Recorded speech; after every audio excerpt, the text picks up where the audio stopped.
That's loveyourmindtoday.org. Brought to you by the Huntsman Mental Health Institute and the Ad Council.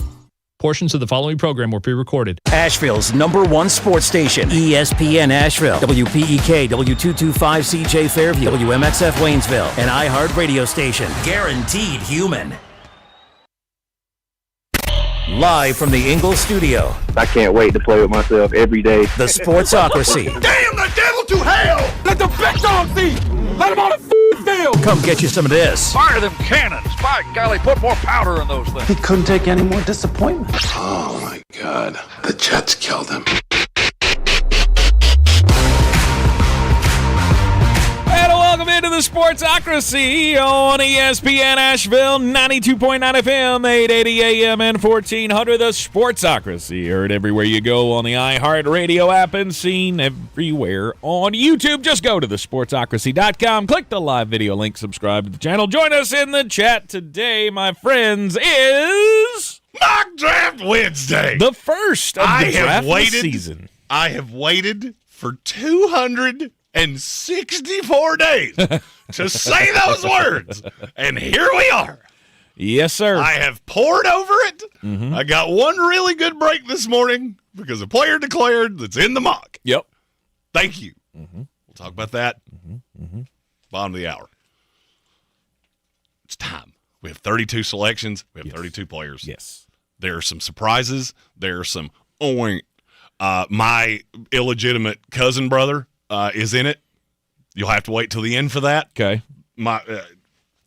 If you are really plugged into this draft, you know exactly who I'm talking about because he looks like maybe my pa and his mom may have known each other. But it is a woo-woo Wednesday, mock draft Wednesday. It's a let's go mock draft Wednesday. But I'm so excited about it. Oh, I'm giddy. I've worked 30 hours in 2 days, and that doesn't include 2 days. And I've been here since 7:30 this morning. Let's go! Yeah. But first, we must talk about it's not breaking anymore. I genuinely think you should still hit the breaking news button because I said it, and I'm still shocked by it.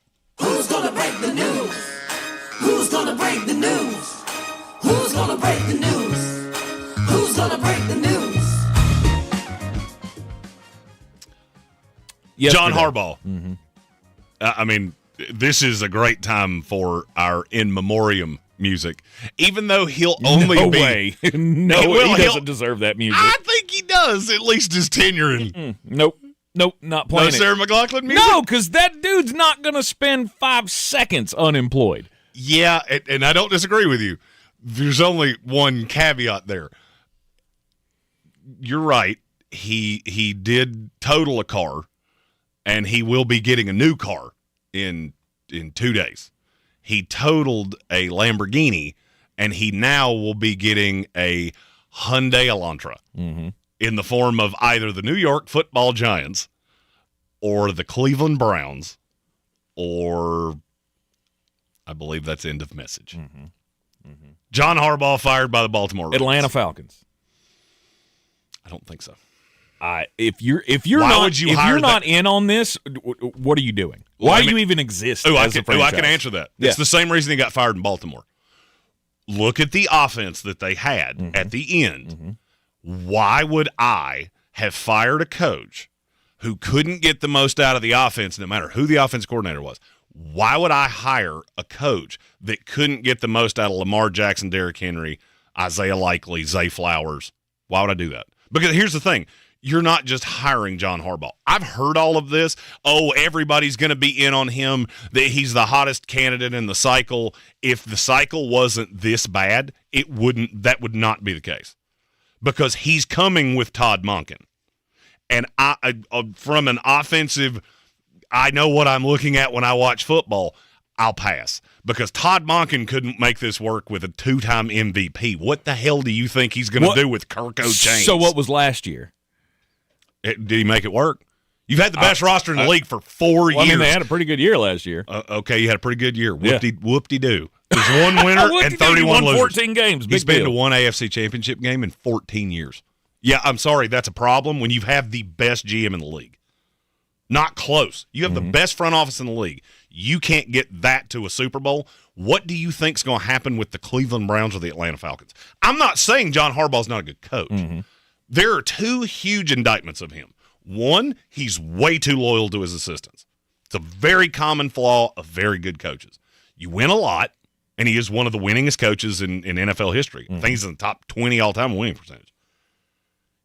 You feel like you have a wide girth. Yes. Of, I can tell you I'm not going to fire Todd Monken, in spite of the fact Todd Monken is a moron. That offense has not been good. Same thing he did with Greg Roman.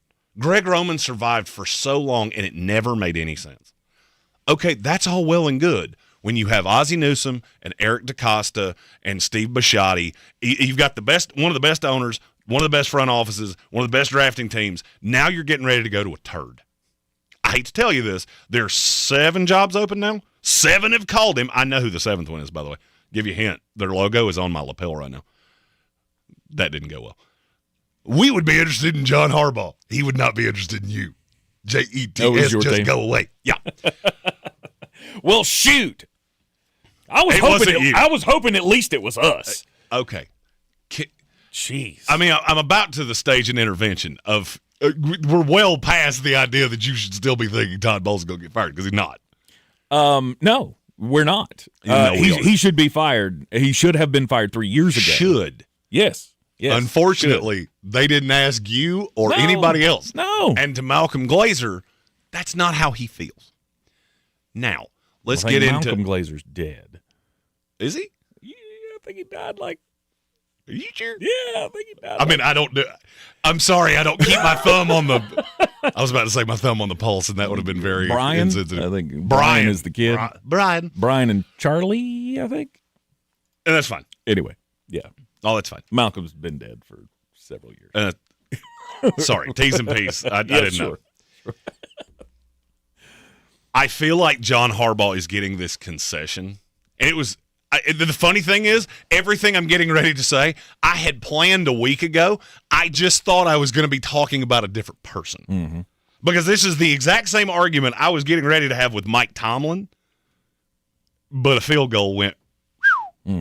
If that field goal goes, we're having this exact same talk about Mike Tomlin. I feel the same way about both of them. It's not that you're not a good coach. You are a good coach. You're not a very good hirer of coordinators, as evidenced by Todd Monken and Zach Orr. And I keep seeing that Adam Schefter has been all over this, of every team's going to want to talk to John Harbaugh. And I get that, because there's not good options out there. He's better than any coach you could possibly imagine. Okay, let me ask you this. Name me the team that he takes their job, and all of a sudden they're a division contender, legit conference contender, legit Super Bowl contender within 3 years. I'll list them all for you. I'll say any of them. Is it the Atlanta Falcons? Sure. No shot. Wow. You give them a better coach, they at least have a GM. talent. They at least have a GM opening, which will help. That's a very flawed franchise. Look, you're talking to a guy. I've watched us do this so many times, and it doesn't matter which coach you bring in. You can go hot shot. You can go established. It doesn't matter. The problem with Atlanta is that your offense has been clunky as hell for 10 years. John Harbaugh ain't fixing that because he's bringing Todd Monken with him, and he's not going to develop Michael Penix, and you're still going to be in the same boat. Now, Bijan Robinson will run for 4,000 yards. And that's all well and good. We'll win this division. Great. Way. You'll win the worst division in the NFL, and you'll go in the playoffs and get your absolute ass handed to you. The same way he's done in Baltimore for I couldn't tell you how long. How many times have we said Baltimore's going to be a Super Bowl contender because that's a Super Bowl roster, and he can't get it over the finish line? Yeah. I think because his last name is Harbaugh and he's been around forever, we get kind of stuck of, oh, he's a great coach. Just hear me out here.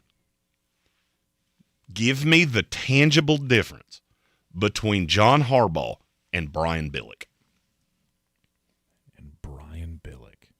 Other than longevity, tell me what's different between the two.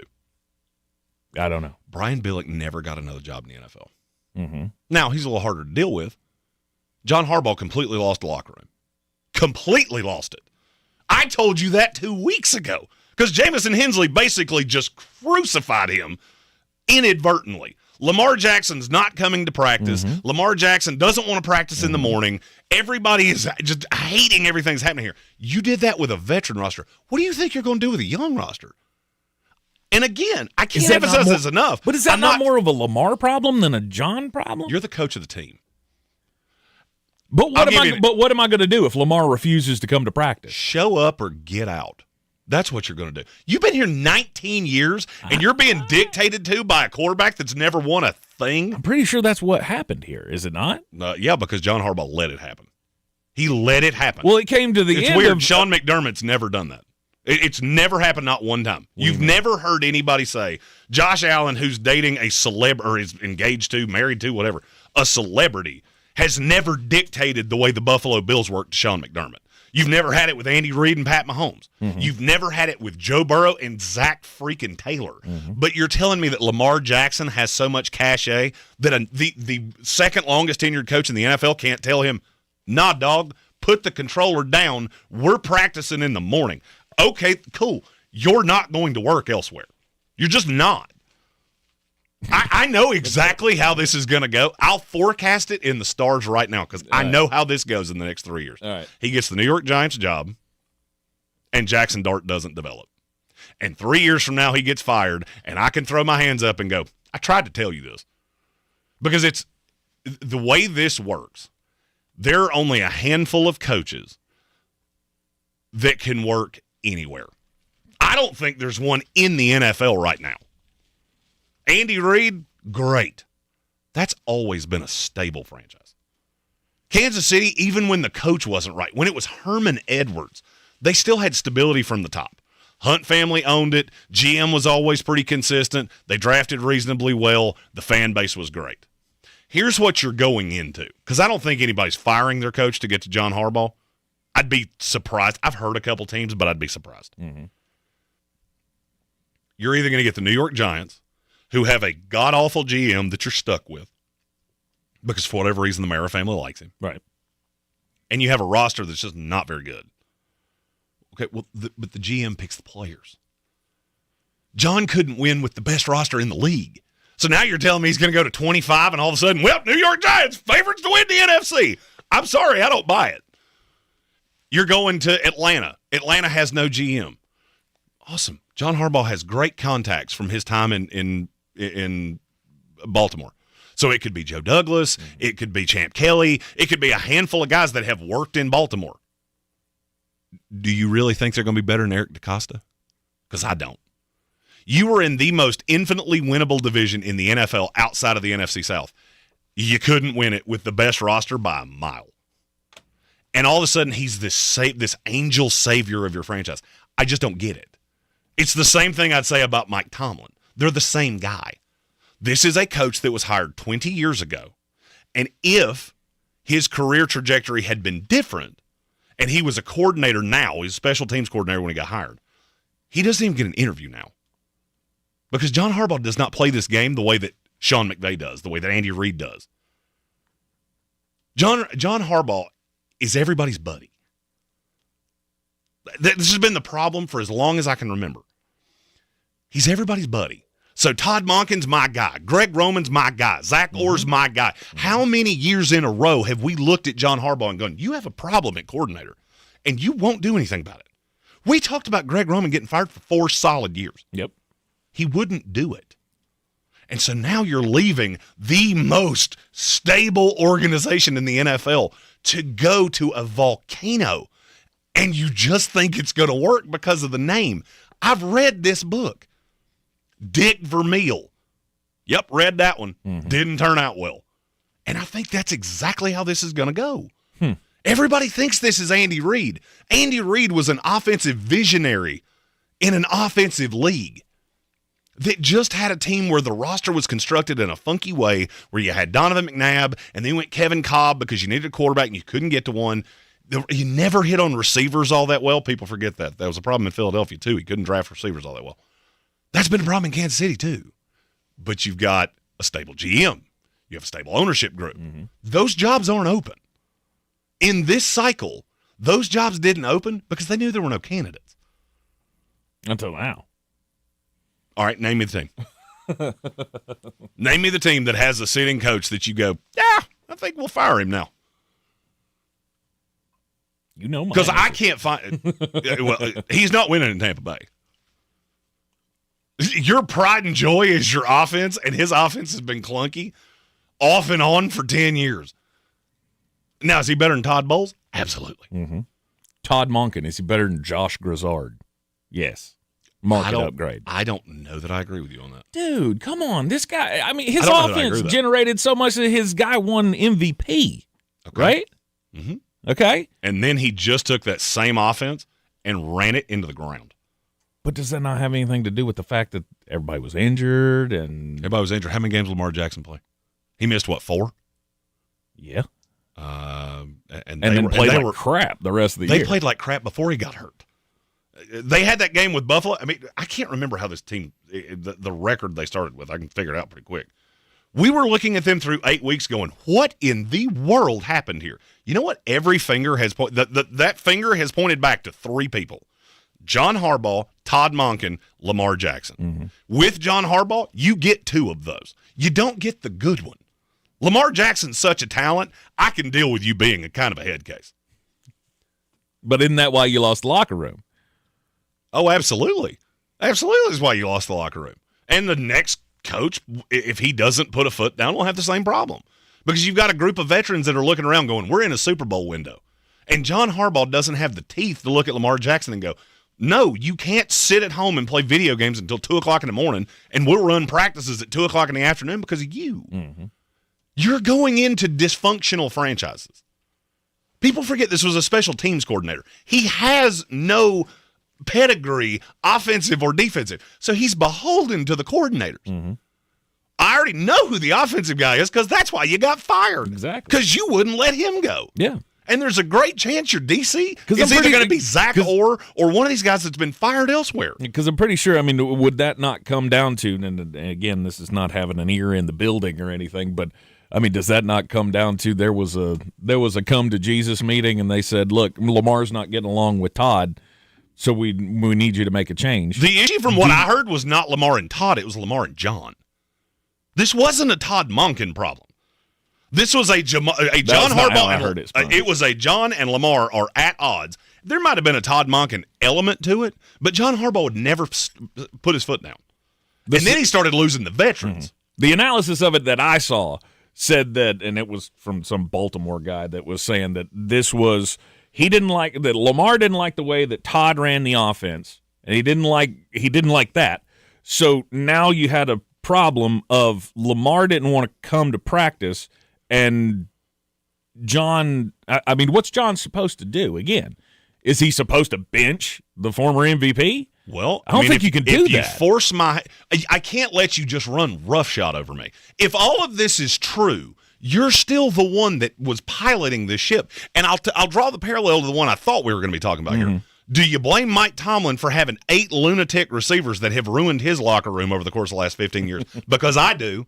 At some point, you have to go, hey, maybe stop drafting these lunatic receivers that fall because of their personality. I agree with you.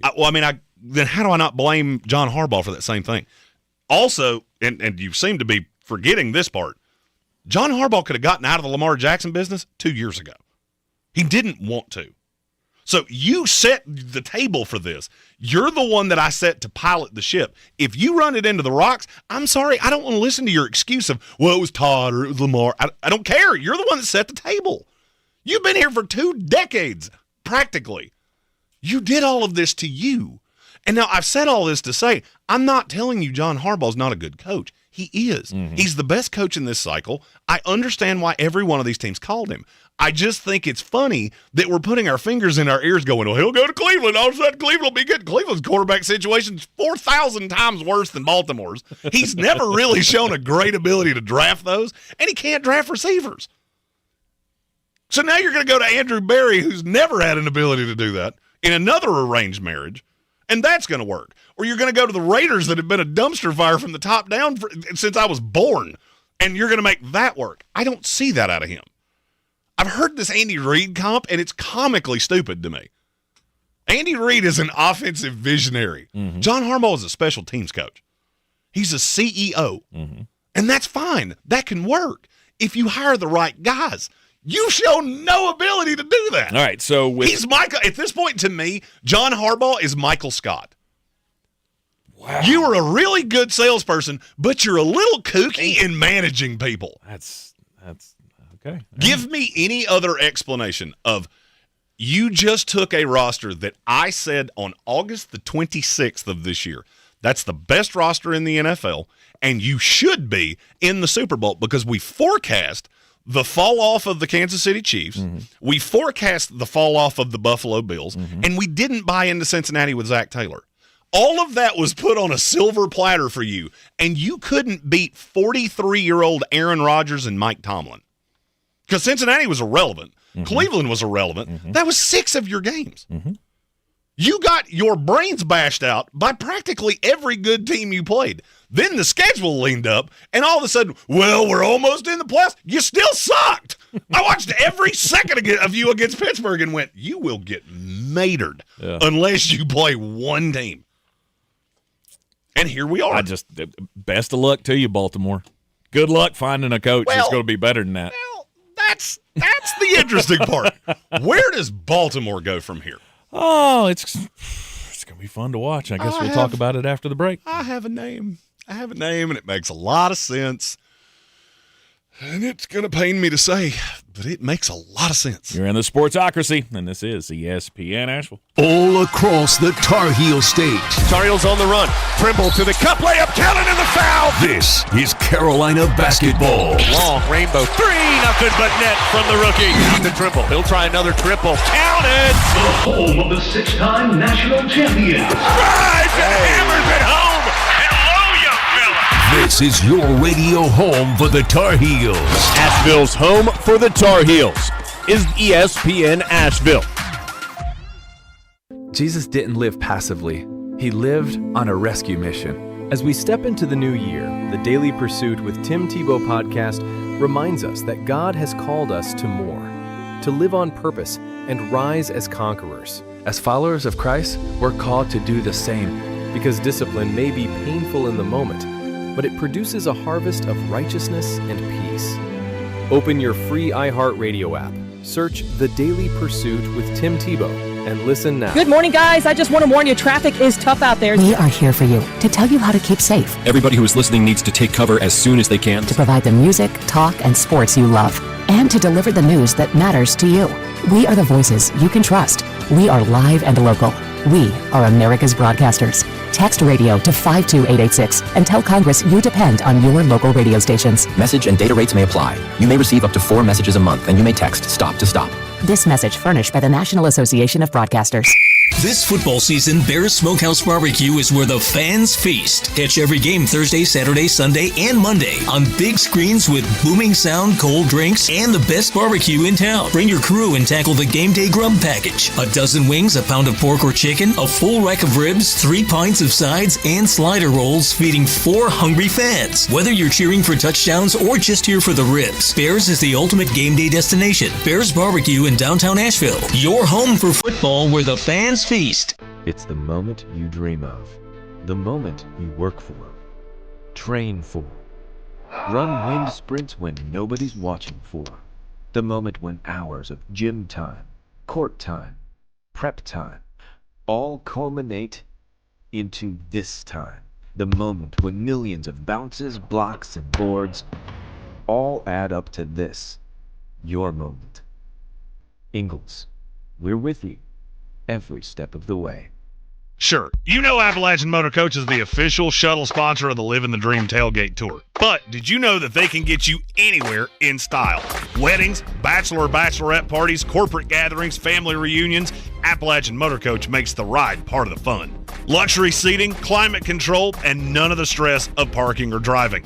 Appalachian Motor Coach gets you there relaxed, on time, and ready for the party. For more information, visit them at AppalachianMotorCoach.com. Appalachian Motor Coach, the best memories start on the ride. This is J.W. Whitley, General Manager at Parks Ford of Hendersonville. Our value of commitment. Committed to you as our customers and the community that we serve. To do better, be better every day. That's the Parks Promise. Experience the Parks Promise today at parksfordhendersonville.com. Clarissa sells WNC as the #1 team in Buncombe County. We have the customer service experience to assist you in achieving your real estate goals. Our team offers something that 90% of listings in our market won't have, Zillow Showcase. Check us out at clarissasellswnc.com.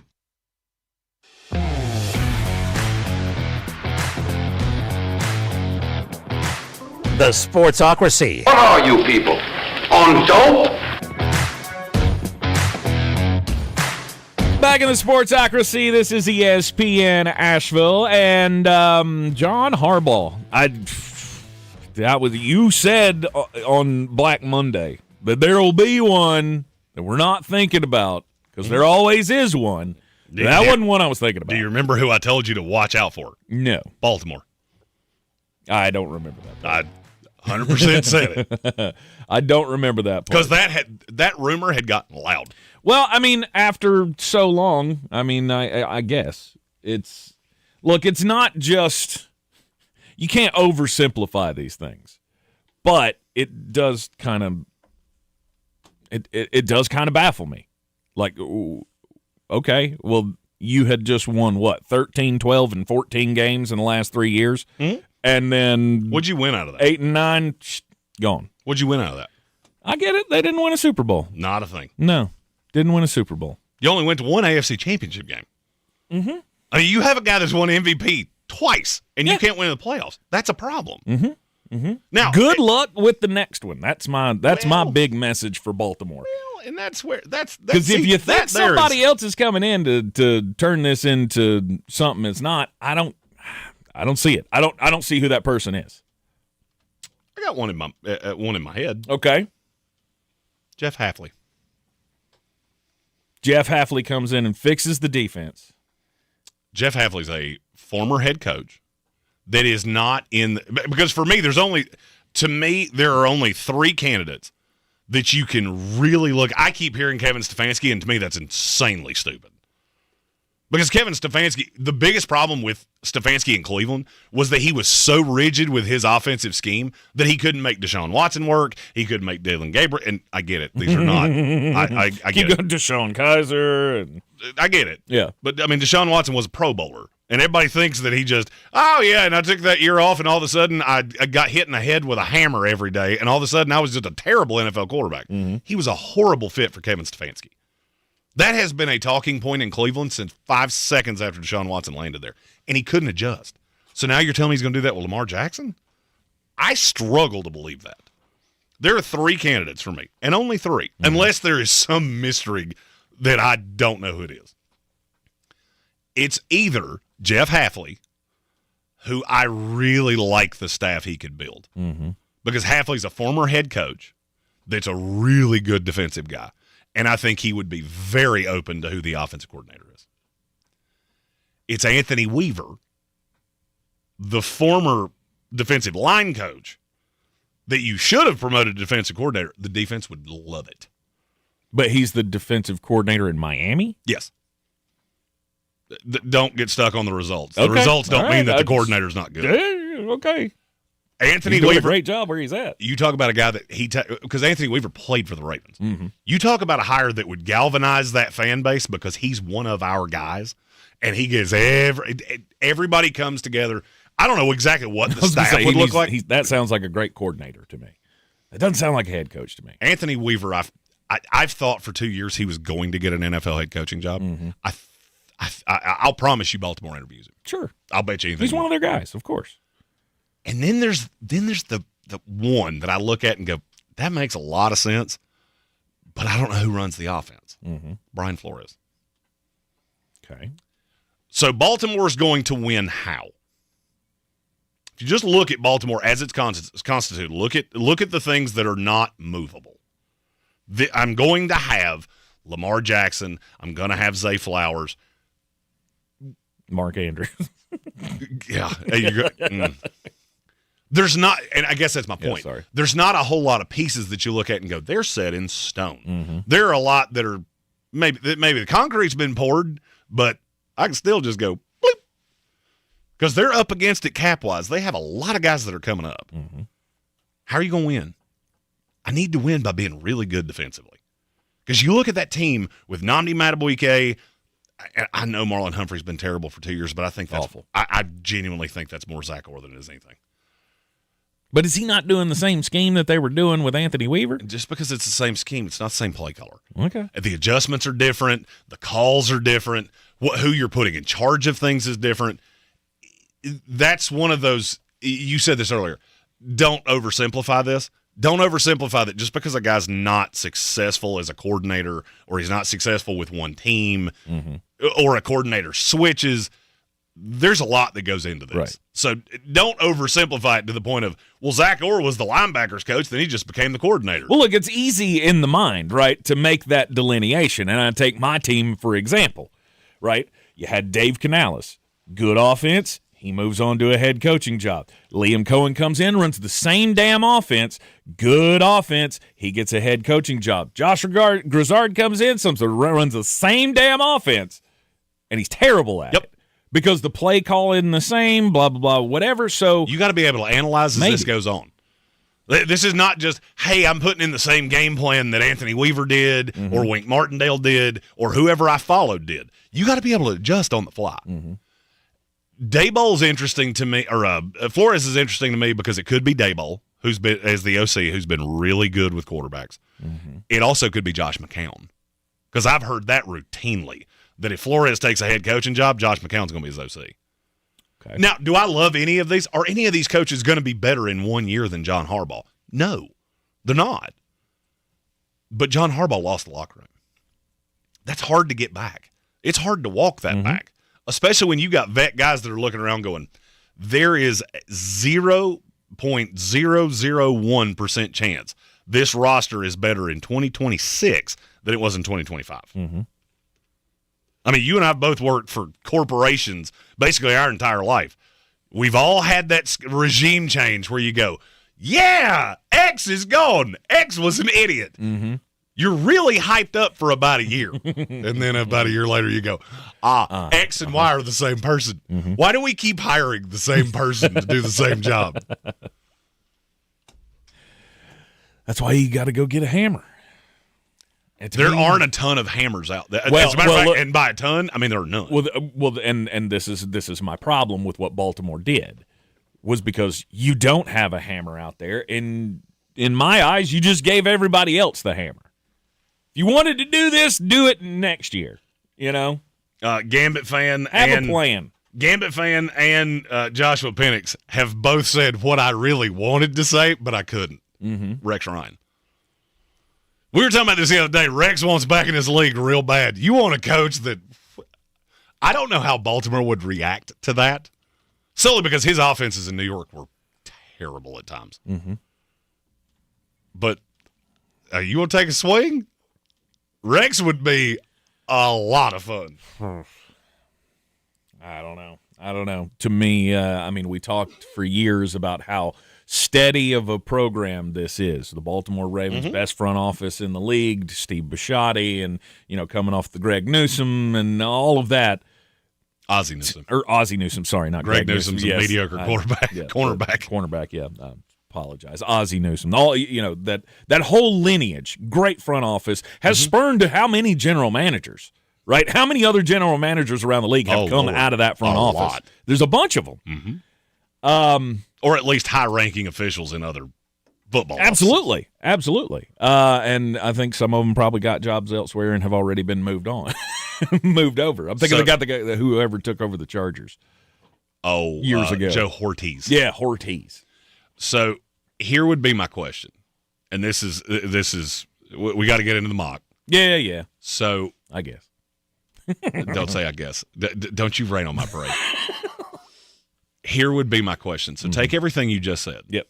And I see in the Joshua Penix said, I get why they fired him, but this being the year is crazy. Yeah, it's stupid. All right, so take that element.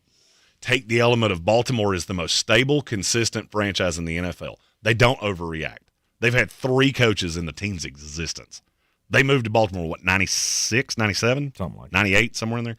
They've had Ted Marchibroda, Brian Billick, John Harbaugh. That's it. All right, so take those 2 things in a vacuum. You do not make rash decisions. You don't overreact to anything. This is the worst coaching market that we've seen in forever. And you took a good roster and it fell apart. Here's the part I've yet to hear anybody say. If you take all those three things together, what's the first phrase that comes to your mind? What do you know? How bad must this have been? Oh, yeah. How bad must this locker room have been if a franchise that doesn't overreact in a bad market fires the best candidate on the board? How bad did it have to be in that room? Mm-hmm. And what do we not know?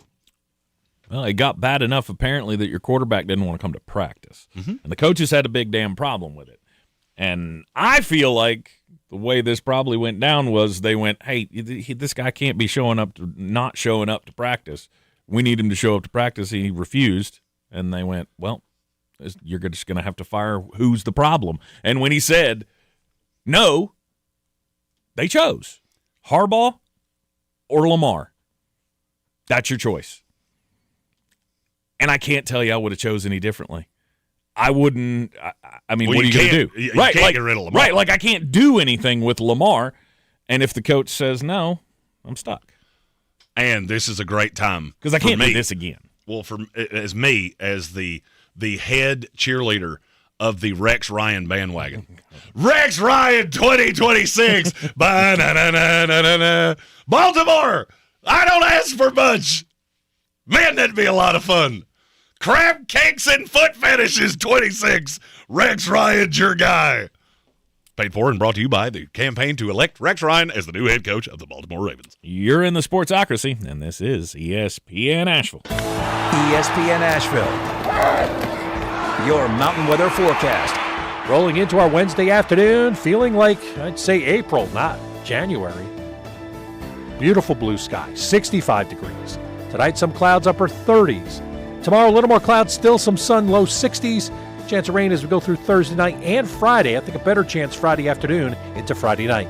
From the Weather Channel, I'm Ray Staging. This report is sponsored by IHOP. Introducing the IHOP Value Menu. All your breakfast favorites like pancakes, eggs, bacon, or French toast are just $6 every day. Get a big, filling sit-down breakfast for only $6. Go to your happy plates with the $6 IHOP Value Menu. Available every day at IHOP. Logan Fury did something smart. He saved hundreds on auto insurance switching to Progressive.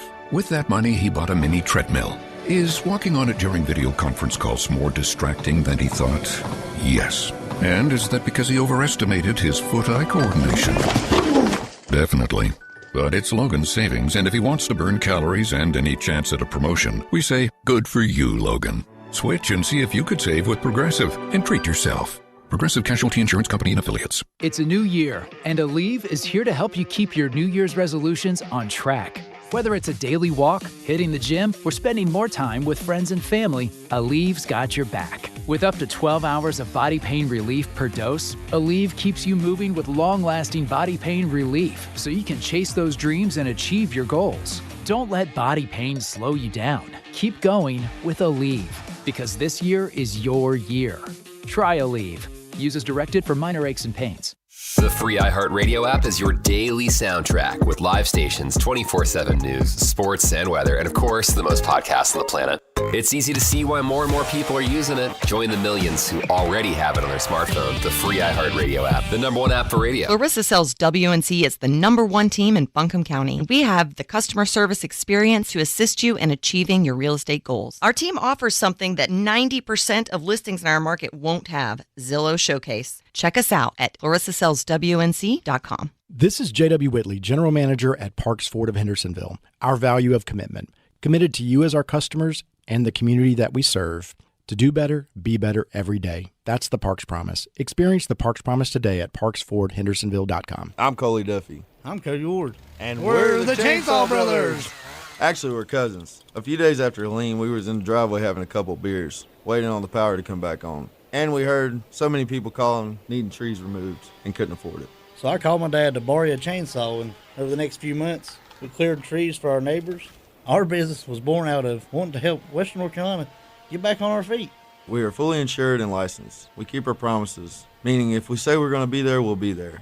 In these parts, we live how we were raised. When you call the Chainsaw Brothers, you're not a customer, you're family. We're good at what we do, and we do it for a reasonable cost. For all your chainsaw needs, call the Chainsaw Brothers. 828-316-10 1013 or find us on Facebook. See how we treat our family. Our unit's still covered up with storm damage and debris. To get it out. And this year, with the help of the workbench, did we ever get a name for that, by the way? Did anybody submit anything more, appealing than, more brilliant than the workbench? Than the workbench? I did not see anything, but we do need a Twitter name for Bill Workman. Yeah. Bill's workbench doesn't work because you don't use apostrophes, and people would think that that's a Buffalo Bills thing, probably. I don't know. We'll keep workshopping it, but with the extensive help of Bill Workman. Oh, Bill Workman has made this Draftmas the greatest Draftmas of all time. Jeremy has put together his first mock draft of the year, and that was all helped along by some big news today, right before the show started. So the appropriate way to start mock draft 1.0 is by breaking some news. Who's gonna break the news? Who's gonna break the news? Who's gonna break the news? Who's gonna break the news? See, this is where I don't just break some news. I do a little investigative reporting. Uh-huh. So I finished the mock draft last night. Mm-hmm. I got a text about 7 o'clock last night of Ty Simpson's is going to enter the draft. Yep. He wasn't coming back to Alabama. That was undeniable. He was either going to go to Oregon or Tennessee. Ty Simpson declaring gives me a little angina that possibly Dante Moore's not going to. Because if Oregon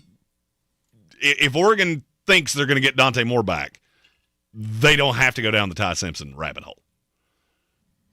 If Tennessee's the only suitor, which they were that was the two he was interested in, then the offer probably came down. And I'm reading tea leaves here, but I can tell you that there was something that went into the Ty Simpson camp where he went, I'm better off just declare. Because that was not where this was headed. So he is in the mock draft. He is in the first round. So is Dante Moore. But as a Jets fan and a fan of the team that has the number 2 pick and real badly needs a quarterback, I have a steady pool of indigestion that I need a Malox, a Tums, and maybe some Metamucil because I don't like where this is headed. Well, because if Dante Moore goes back, then Ty Simpson's number 2. Let's just not say that again. Well, you know it's true. For me, Ty Simpson and Trinidad Chambliss would be real close. But Trinidad ain't coming back, though. I mean, he's not going pro. He's going to get the waiver from the NCAA, you would think. Maybe. He could get denied there. He also could get the agent in his ear going, you do know that you might end up going to the top. Trevor Sikkema had him at 11. I'm not going that high, but I could see a path that he gets into the first round. And if he gets first-round buzz, I mean, he's already 23. He'll be 24 by the time the 27 draft rolls around. Right. Hey, I don't know. Okay. All right. So Ty Simpson, he has declared for the 2026 NFL draft. And he is in the mock draft. So let's get into it. Number 1 pick in the 2026 NFL draft belongs to Las Vegas Raiders. They deserve it because that's a sucky franchise. And unfortunately, I mean, you know who it is. It's Fernando Mendoza. I'm so excited to have to go to Las Vegas and turn that thing into that whole city needs a transformation because there's a lot of sin. Why do I feel like he is like super like religious? Is he? I have no idea. Because I don't know. I mean, I know he's all about his teammates, and teammates are great, and everybody just loves to play football on this team. But for some reason, I feel like he should have been going to like BYU. Like I feel like he should be. ESPN. I just feel like Fernando Mendoza is that kid that shows up at the draft in Pittsburgh, and he decides, I want to go party after the draft. And then he meets one big ginger mullet at NFL Draft Nerd, and the next thing you know, he's going, this is a den of sin, and I don't like this at all, and I don't know what to do. Yeah, Fernando, that's called Fireball, and you're going to learn to love it because you're going to get angry a lot in Las Vegas. I mean, look, it could go one of two ways. Either he is going to be the most straight-laced number one draft pick of all time, or he is going to crash and burn if he ends up in Las Vegas and being corrupted by that city. Well, the thing about Mendoza is that he's grown a lot this year, and there definitely is something to that. I mean, you do have to look at the transformation from when he came to Cal. I still see some of the things that worry me about him. Mm-hmm. He really struggles with pressure in his face. There's a lot to like about him. I'm in like, not love, and I don't think he's as ready-made of a prospect as you want him to be, especially going to a team in Las Vegas that has Brock Bowers. End of message. Because I don't buy Ashton Genty. So how many things can you fix in 1 year to put in front or behind this kid to prop him up? Well, I'm on record saying I think Fernando Mendoza is going to be an epic bust. Well, at least your offensive line should be better, right? I mean, at least you'll have a coach that you'll listen to. Did you see that story? I did. That the whole offensive line had to go to Ashton Gianti and Geno Smith to ask how to block for him because Pete Carroll's kid didn't know what he was doing. Yeah, it was an indictment on Vegas. And look, I think Vegas is going to be better. Yeah. It'd be hard to be worse. So no doubt. I think they will be better. I will say one of the picks that I leaned on the most, and this is going to sound a little crazy right now. I don't think it's going to sound crazy in April. I almost put Dante Moore at 1. And, I mean, I sat here and pined over it. Thought about it, yeah. I don't – with how I think the playoff's going to go. I mean, because, look, we get this game. We get Mendoza, Dante Moore on Friday. Yeah. By the way, you want to talk about a game with a lot wrapped into it? You got the number 1 quarterback versus the number 2 quarterback. Whichever one loses is going to come out immediately, I think. But if it's Dante Moore, if it's not Dante Moore, you do realize how funky the schedule is, how funky this calendar in the NCAA is. So Oregon's going to have to sit out the transfer portal at quarterback and not know if Dante Moore's coming back or not. You want the biggest reason for why we have to move this schedule? Found it. What quarterback's going to sign with Oregon to sit behind Dante Moore? And there is a lot of smoke out there that he could come back. For all of our Oregon fans notwithstanding, we should all be rooting real hard for Indiana, or we're going to have a very, very strange next week and a half with Oregon. Okay. Because the portal closes 3 days before the national title game. So you're saying if Dante Moore makes it to the championship game, he won't come. Oregon won't know. Oh, I mean, they can ask him. I mean, I feel like you know.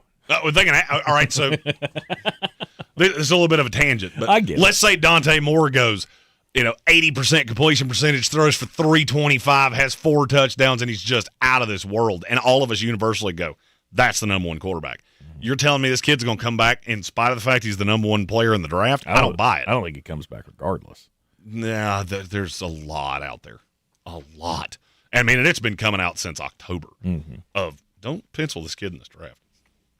He likes college. He's well compensated, and he's fine. And there's 2 ways to look at that. If he loses, does he want to come back more to potentially win a national championship? Maybe. Or does he need the 2 games to prop him up to be the number 1 pick? I like to call this Schrodinger's quarterback. I don't know. I just feel like if you're fighting over number 1 or number 2, there's no logical reason why you would come back and risk injury, risk ruining your draft stock next year. It's a new day. I don't see. I guess. I mean, you got money. Depending on how that contract's renegotiate. Look, I've heard some of the numbers on quarterbacks that I don't believe in all that much. I've heard numbers of what they got to go to their new schools. If I'm not going to call out a name here, but if a quarterback got $4 million to be the quarterback of a mediocre Big 12 school, what do you think Dante Moore's going to get to come back? With Papa Phil being the ones cutting the check. I don't think it's that cut and dry, especially as happy as he is in college. Yeah. But Fernando Mendoza, I don't think you can pass him. This is almost for me reticent of it, or at least it reminds me of a handful of drafts, including last year. I liked Jackson Dart as much, if not better, than Cam Ward, but I knew definitively you can't take Dart over Ward because the bust potential is so much higher. Right. So Fernando Mendoza at number 1 to the Las Vegas Raiders. On the clock at number 2, the New York Football Jets. It should come as no surprise, Dante Moore, quarterback out of Oregon. Right. Which one do you like better? Dante, and it's not close. It's not close? I mean, there's just something about Fernando that makes me feel like this dude is, I don't know. He just strikes me as one of those, he's a really good college quarterback. I don't know if he's got what it takes to be in the NFL. He sounds like he's got the intellectual mind to be able to absorb a playbook and understand it and run an offense. But again, I just don't know if he can carry a franchise. And if he's going to Las Vegas, one of the worst damn franchises on the planet, I'm 100% in the bust category. So if you had to pinpoint one thing you really like about Dante Moore, what is it? There's not an incorrect answer here. I'm just curious. No, because for me, it's one thing that I am. It's a 1-2 punch. It's an old Mike Tyson gut left, cross right. That's just yep. That's why I like you. I mean, I like almost everything about him. I love how quick his release is. It's one of the quickest releases I've ever seen, and he processes so fast. You know who else does that? Pat Mahomes. Mm-hmm. That's the last quarterback that I put those two things together on the top line of what I liked about them the most. I would, if I had the number 1 pick and all things were equal, I would take Dante Moore over Fernando Mendoza. Mm-hmm. I don't know that a new GM and a new coach are going to be able to do that because the hype on Mendoza is going to be crazy. Yes, especially if he wins the national championship. Whichever one of these guys wins the national championship, I think that's where the hype swings. Obviously, Fernando Mendoza comes with more because he won the Heisman Trophy. But as history has shown us throughout the draftmas seasons of past, when Jeremy says you should probably take this quarterback over that quarterback, you should. I'm erring on the side of Jeremy. The only thing about Dante Moore is he does have an element of Jose Canseco to him, which is, man, you can beat the absolute laces off of baseball. There are times that you struggle to do the most basic stuff. Dante Moore, the worst plays he had all year were the simplest play calls. Mm-hmm. It was the absolute, just lay the bunt down. That's all you have to put a wooden bat on a ball and you're fine. Nothing else matters. Mm-hmm. And that's where I would see some bad, inconsistent tape. He also doesn't run much. I think he can. He just doesn't. He's not going to run. I know that. I would love to know what his 40 time is. Fernando? No. Dante. Dante. I would love to clock his 40 time and see what that actually looks like because I think it's way slow. Really? Okay. I think it's in the high 4.8s, low 4.9s. And I've said this about other quarterbacks in the past. C.J. Stroud, he didn't really like to run. Mm-hmm. Bryce didn't run a ton. I think he's slower than both of them. Now, he's crafty. I was going to say, and he's he got can that get pocket. out. He's got like a pocket presence that He is does. kind of uncanny. And it's not that I'm dinging him on that he doesn't run. Mm-hmm. It's just if you're one of those teams that I really want a hypermobile quarterback, I'm not sure he's going to be the one that you fall in love with. All right, we got a quarterback battle at the top of the 2026 NFL Draft. That's if Dante Moore comes out. And if he doesn't, Jeremy will cry in his soup for about 4 months because then I know please God, Darren Muji, I don't ask for much. If you take Ty Simpson, I swear to you, I'll burn everything I own. I'll be a Seahawks fan. I'm riding with Sam. Screw it. I'm out. Yep.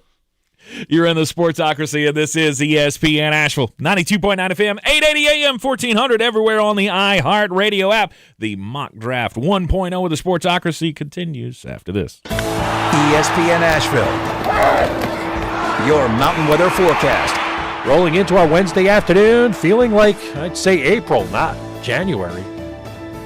Beautiful blue sky, 65 degrees. Tonight, some clouds, upper 30s.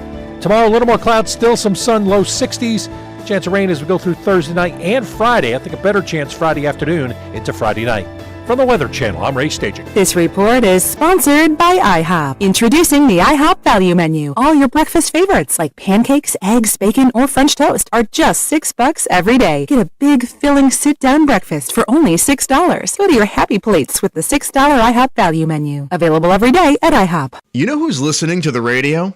Voters. Lots of them. So if you're running for office, this right here, great place to reach them. And it's not like social media where people are just swiping through ads. With radio, they're engaged. Plus, it's 1/10 the time and cost of video. Don't just campaign. Connect with millions all over the country, even thousands in the smallest communities with radio. Be on the air in just 48 hours. Visit winwithiheart.com. That's winwithiheart.com. My name is Whitney Allen. I am a widow. My husband Ryan died. We never thought in a million years we'd have to use life insurance. The unexpected happened. With Ethos, it is so fast and easy. It's 100% online. You can get a quote in seconds, apply in minutes, and get same-day coverage. No medical exams, and you can get up to $3 million worth of coverage through Ethos. Get your free quote at ethos.com/fast. That's ethos.com/fast. Time spent on application may vary. Online health questions required. I know that hiring can be challenging. You need someone to match your role perfectly. Well, now you can meet them fast on ZipRecruiter. Build your team, build it sooner. Meet your match on ZipRecruiter. Just head to ZipRecruiter.com/free right now to try it for free. That's ZipRecruiter.com/free. Meet your match on ZipRecruiter. Try it free. Introducing the IHOP Value Menu. All your breakfast favorites like pancakes, eggs, bacon, or French toast are just $6 every day. Get a big, filling sit-down breakfast for only $6. Go to your happy plates with the $6 IHOP Value Menu. Available every day at IHOP. This is where it starts. Where your story begins. This is the trail you blaze yourself. And step by step, you get stronger, faster, better. This is where it starts. How will you finish? Ingalls, we're with you every step of the way. Selling your home? Don't settle for average. Our real estate team at Clarissa Sells WNC and eXp Realty offers Zillow Showcase, an exclusive AI-powered listing experience available to just the top 10% of all listings in our area. With immersive media, cutting-edge design, and elevated marketing, Showcase listings, they go pending quicker and sell for up to $9,000 more than standard listings. Ready to stand out in a crowded market? Give our team a call today, 828-774-6343, because your home deserves the spotlight. This is ESPN Asheville, Asheville's #1 sports station. Coming up the middle on a blitz, he throws to the end zone, touchdown! Beer City's Tar Heel station. Off the back, iron! Wilson comes soaring in to dunk it home. Home of the Sportsocracy. He said, Kyle Shanahan asked, why isn't Tic-Tac-Toe named Hugs and Kisses? That's all Tate's going to call it. Live from the Ingalls studio, weekdays at noon, ESPN Asheville. Sure, you know Appalachian Motor Coach is the official shuttle sponsor of the Living the Dream Tailgate Tour. But did you know that they can get you anywhere in style? Weddings, bachelorette parties, corporate gatherings, family reunions, Appalachian Motor Coach makes the ride part of the fun. Luxury seating, climate control, and none of the stress of parking or driving. Appalachian Motor Coach gets you there relaxed, on time, and ready for the party. For more information, visit them at AppalachianMotorCoach.com. Appalachian Motor Coach, the best memories start on the ride. This football season, Bear Smokehouse Barbecue is where the fans feast. Catch every game Thursday, Saturday, Sunday, and Monday on big screens with booming sound, cold drinks, and the best barbecue in town. Bring your crew and tackle the game day grub package. A dozen wings, a pound of pork or chicken, a full rack of ribs, 3 pints of sides, and slider rolls, feeding 4 hungry fans. Whether you're cheering for touchdowns or just here for the ribs, Bears is the ultimate game day destination. Bears Barbecue in downtown Asheville, your home for football, where the fans feast. At Ingalls, whether we're celebrating Friday night rivals, televising college basketball games, bringing the Fan Fest to semi-pro soccer, or taking you out to the ball game at your minor league park, it's all in the bag. Ingalls, Low prices. Love the savings. Do better, be better every day. That's the Parks Promise. Our mission, to improve lives with every interaction. This is JW, General Manager at Parks Ford Hendersonville. Experience the Parks Promise today at parksfordhendersonville.com. That's parksfordhendersonville.com. Asheville's #1 sports station, ESPN Asheville, WPEK, W225CJ Fairview, WMXF Waynesville, and iHeart Radio Station. Guaranteed human. The Sportsocracy. It fires me up, man. I love it. Say it one more time. The Sportsocracy. Shake it back! Beer City's best sports talk. It is gross. Just earlier. They are mature, actually. You just have to get to know them better. Your lunchtime dose of dumbassery. Live from the Ingalls studio.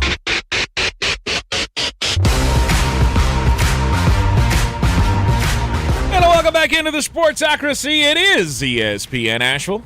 It's 92.9 FM, 880 AM, 1400. Sportsocracy heard everywhere you go on the iHeart Radio app, and we are seen everywhere on YouTube. Just go to thesportsocracy.com, click the live video link, subscribe to the channel.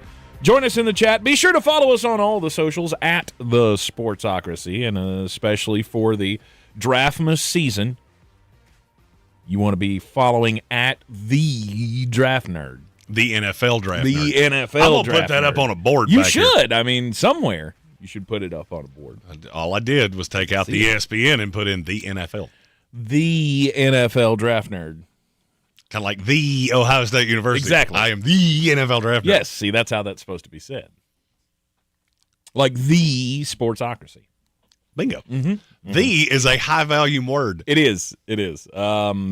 Many people treat it as a throwaway word. We treat it as the word. Critical. It is a mock draft Wednesday here on the Sportsocracy, as the first two picks are off the board. We'll continue with that right after we get to, well, some Super Chats. 'Cause it's all about the money, money, money. All about the money, money, money. And first, Kelvin Joyner. So the Raiders have too many holes to stay at that pick at #1. Trade back, load up on capital. Who gives them a whole bunch for it? Oh, if you want to trade back, you'll be able to. Really? I mean, just look at how many teams need a quarterback. Cleveland's desperate at 6. The problem is you're going to have to go back so far. So you'd have to go back to 11 with Miami. Nope. The Rams could come up to from 13 and 29, but there's no telling how much that's going to cost. Mm-hmm. I mean, that's the two I've really circled. Cleveland has 2 first-round picks. So 6, 28, and a little more. If I'm the Raiders, I'm at half mass if you offer that to me. Like, really? In this draft, absolutely. Okay. A lot of people say this draft really there's Matt Miller, and you know I love Matt Miller. Mm-hmm. He said, I have 11 first-round grades, and I went, you did it wrong. You should pay. Then you should here. Let me send you a VHS in the mail because I got about 10 more that you should probably watch. Right. There's just a couple guys that people are completely off on, and I know why it went that way, mm-hmm. and I don't get why you're not seeing it. Right. And that's not an indictment of Matt. Matt will probably have another, I'll say 8 to 10 by the time we get to draft night. But I just saw the tagline of there's 11 first-round grades, and I went, I have significantly more than that. Is this the star quality? Is this No. that there are no major stars past 11 or 12 or whatever? I think there are no less than 8 guys that could be. No, I'm saying big boy stars. Yeah, I'm saying amongst the rest of the, because we already know that you're built different and you think about this thing differently. When we start seeing mock drafts, right? Okay, I'll put this the best way I know how. There are, to my count, there are 27 guys in this draft that if they go to the right situation could end up being future Pro Bowl, All-Pro type players. That's pretty deep. Now, of those 27, there's about 15 that can go to the wrong place, and they'll be working at Home Depot by 2030. Or at least hoping that they go to the right. Buyer beware, big dog. Yeah. Okay. All right. So potential risk, we'll say, with some of the top players in this 2026 NFL draft. We have another Super Chat. Got a member chat from Colin who just said hello to us, asked how life is. We're inside 100 days of the NFL draft, so for us, we're all bricked up, bro. At least that's how I feel. I'm 10 feet tall and bulletproof. I'm running off. I chased a cafe latte protein shake with a black coffee with a vape that I never sat down today. Yes. Draft season. I am as salty right now about the NFL and my team and the situation of the offseason as everybody accused me of being about the college football playoff. It never was about jealousy. It was just I didn't care about any of those teams.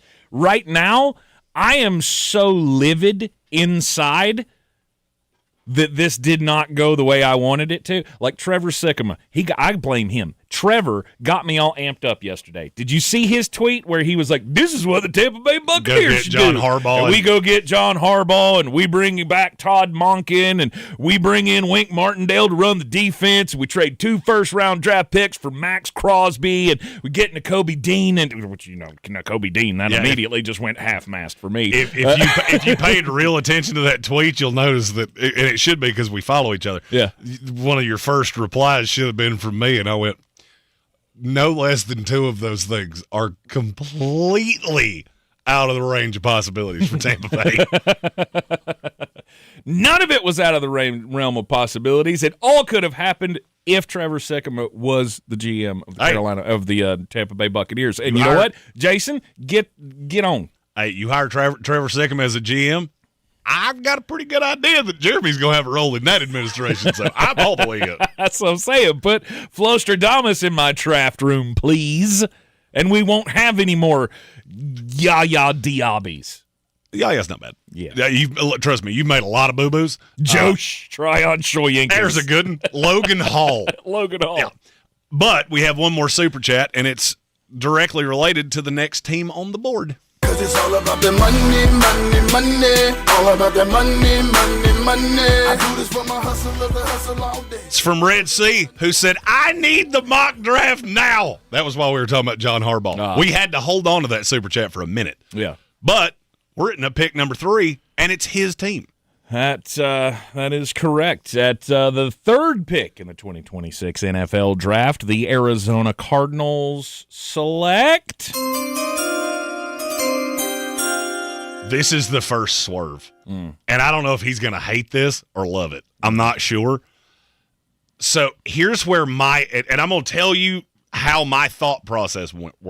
Okay. Right now, what do you feel like the Cardinals have set in stone? Left tackle. Sure. 2 wide receivers. Handful of players on your defense, because I really like what you got out of Walter Nolan while he was healthy. Okay. He just wasn't healthy for the vast majority of the year. Okay. Will Johnson.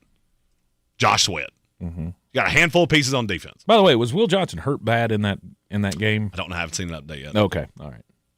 I just saw that he got hurt, and I never... Once I start into the draft, every player in the NFL mentally got abducted by space aliens on Sunday. Just as soon as you said that, it reminded me that I saw that play, and then I never followed up to see how he was after that. But, okay. Very few pieces are nailed down. So you're saying... if you've got left tackle sewed up, then what? I have to take, if I'm the Cardinals, new coach, good GM, I have to take the, to me, absolute can't-miss player of this draft. Who is? Francis Mauigoa. I think there's no missing him whatsoever. This is one of those places where I disagree with the industry so much because they say so many stupid things about a player like Mauigoa. Well, he could be a 10-time Pro Bowler guard, or he could be a 7-time Pro Bowler right tackle. But, well, neither one of those things are really worth the... Oh, yeah? So what would you do? Like if you were the one, you're the one pulling the strings here. Your right tackle has been an absolute turnstile for 3 years. I have the chance to take one where now I have bookend tackles for the next 10 years. But Mauigoa, his arms might be a quarter inch too short. Yeah. So are Will Campbell's. I think I said that 300 times last year. How'd that work out? It worked out pretty damn good, didn't it? It's weird. All those times, well, his arms are too short. Or, when he walks, his left foot gates into the right, and, we're afraid one of these days he's going to fall down and break his nose. Can he play football? When I watch Miami, Francis Mauigoa runs through people like a hot knife through butter. Will that work? Yeah. Because my alternative is I take Arvell Reese. I'm good. Especially for that defense. I don't need another receiver. That's what's real high up there. I take Caleb Downs. One of the only positions on this team where I go, you got two legitimate starters there, is at safety. Or I take Jeremiyah Love. I love Jeremiyah Love. I don't love taking a running back at 3 unless his name is Saquon Barkley. That's about the only one. Okay. So to me, this is the easiest pick in the draft. I didn't think about this for a second. Oh, Mauigoa's there? Cool. That fits to what I want. Offensive line becomes excrementy very fast in this class. I'll go get one that I know is going to start right away. I'll fill some other holes in free agency, and we'll see you in the second round. I can't wait to see what I willfully did not look to see what Red Sea said about that. There is he's super chatted. Show me the money. And his response is, like the player, just wish we could have traded back to take him, provided that trades are allowed. They're not. Not in mock draft 1.0, Yeah. I do not do trades, and I'll tell you, there's 2 reasons for that. 1, it's way too early in the process. 2, the whole draft order's not set. So I'm punching blind after 18, and I can't do that. The first mock that has trades will be after the Senior Bowl, and that one will be YouTube exclusive. So you get the wordy dirties. Which is always important. Oh, and we'll have some. That'll be Jeremy and friends live from Mobile. The lovely Megan has been. She's been putting in work too. By the end of that, it might just be a cast of characters where Jeremy's the only one that didn't play in the NFL. Rudy toot toot toot toot. Francis, how do you keep saying his name? Mauigoa. There's not an N in there. There's not. So you know. There's not, but that's how you pronounce his name. He's Magui. And Francis Magui, or Sissy, as he's called apparently. Okay. Call him a sissy once. I dare you. Apparently he's fine with it. We have one more super chat.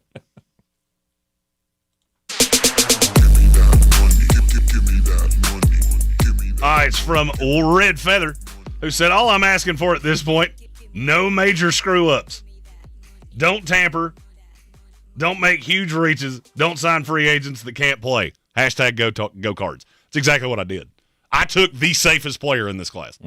If you tell me that 15 years from now, Francis Mauigoa has 2 feet, 2 legs, 2 arms, 2 hands, and a head, he was a really good player in this league. From here, I don't know that there's another player in this class that I could say that about. There you go. Because there's a whole mess of them where we could go, how'd you do that? Like, he's like Charles Rogers' little brother. Oops. See, I feel like if you can get the safest player in the draft at number 3, it's absolutely fine. Red Sea is just concerned because he feels like that's too high. Oh, putting in work did correct me there. There is one more. He just plays a position that's not necessarily super valuable. There's actually 2 more. We know who it is. Yeah, there's 2 more. Yeah. You're in the Sportsocracy. Yep. Go ahead. Go ahead. We'll do your hand like we're in a Zoom meeting or something. See that? That's a thumb. See, if that thumb's tucked in, that means it's 4. I wasn't raising my hand. It's the fourth quarter? Go to 4. Gotcha. The 4th pick. Fourth quarter. Let's go. We're not to the 4th quarter Raise yet. up the 4s. Let's go. It is the Sportsocracy Mock Draft 1.0. Number 4 selection in the draft belongs to the Tennessee Titans. Arvell Reese, edge rusher, Ohio State. Now, that's the name. Now we get into the, Arvell Reese is going to drive me to drinking before this draft process is over. Why is that? It's not that I don't like him. I have a huge bust rate on guys that I don't know exactly what position you play. Mm-hmm. So what I said about Mauigoa is that he's really safe because his fallback, okay, let's say it doesn't work at right tackle. I don't know how that would happen. I don't see that, but let's say it did. Mm-hmm.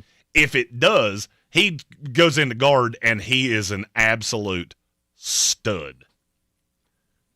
The fallback for Arvell Reese is that he winds up playing inside linebacker, and you know what he reminds me of in an eerie way? Harold Landry. Harold Landry's never been a bad player per se. No. He's just never been a great player. And that's my problem. And I'm not going to lie, this is why I bet so much money on Miami, because I looked at this defense and went, yeah, you have a lot of really talented high-end players.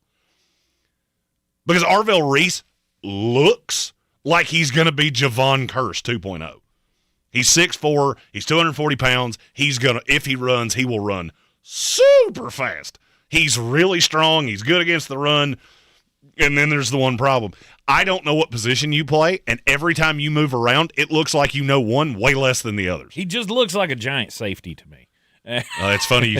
It's real funny you said that, because there's another player on this defense that is a giant safety. Yeah. We'll talk about him in a little bit. Arvell Reese is one of those players that gets you fired.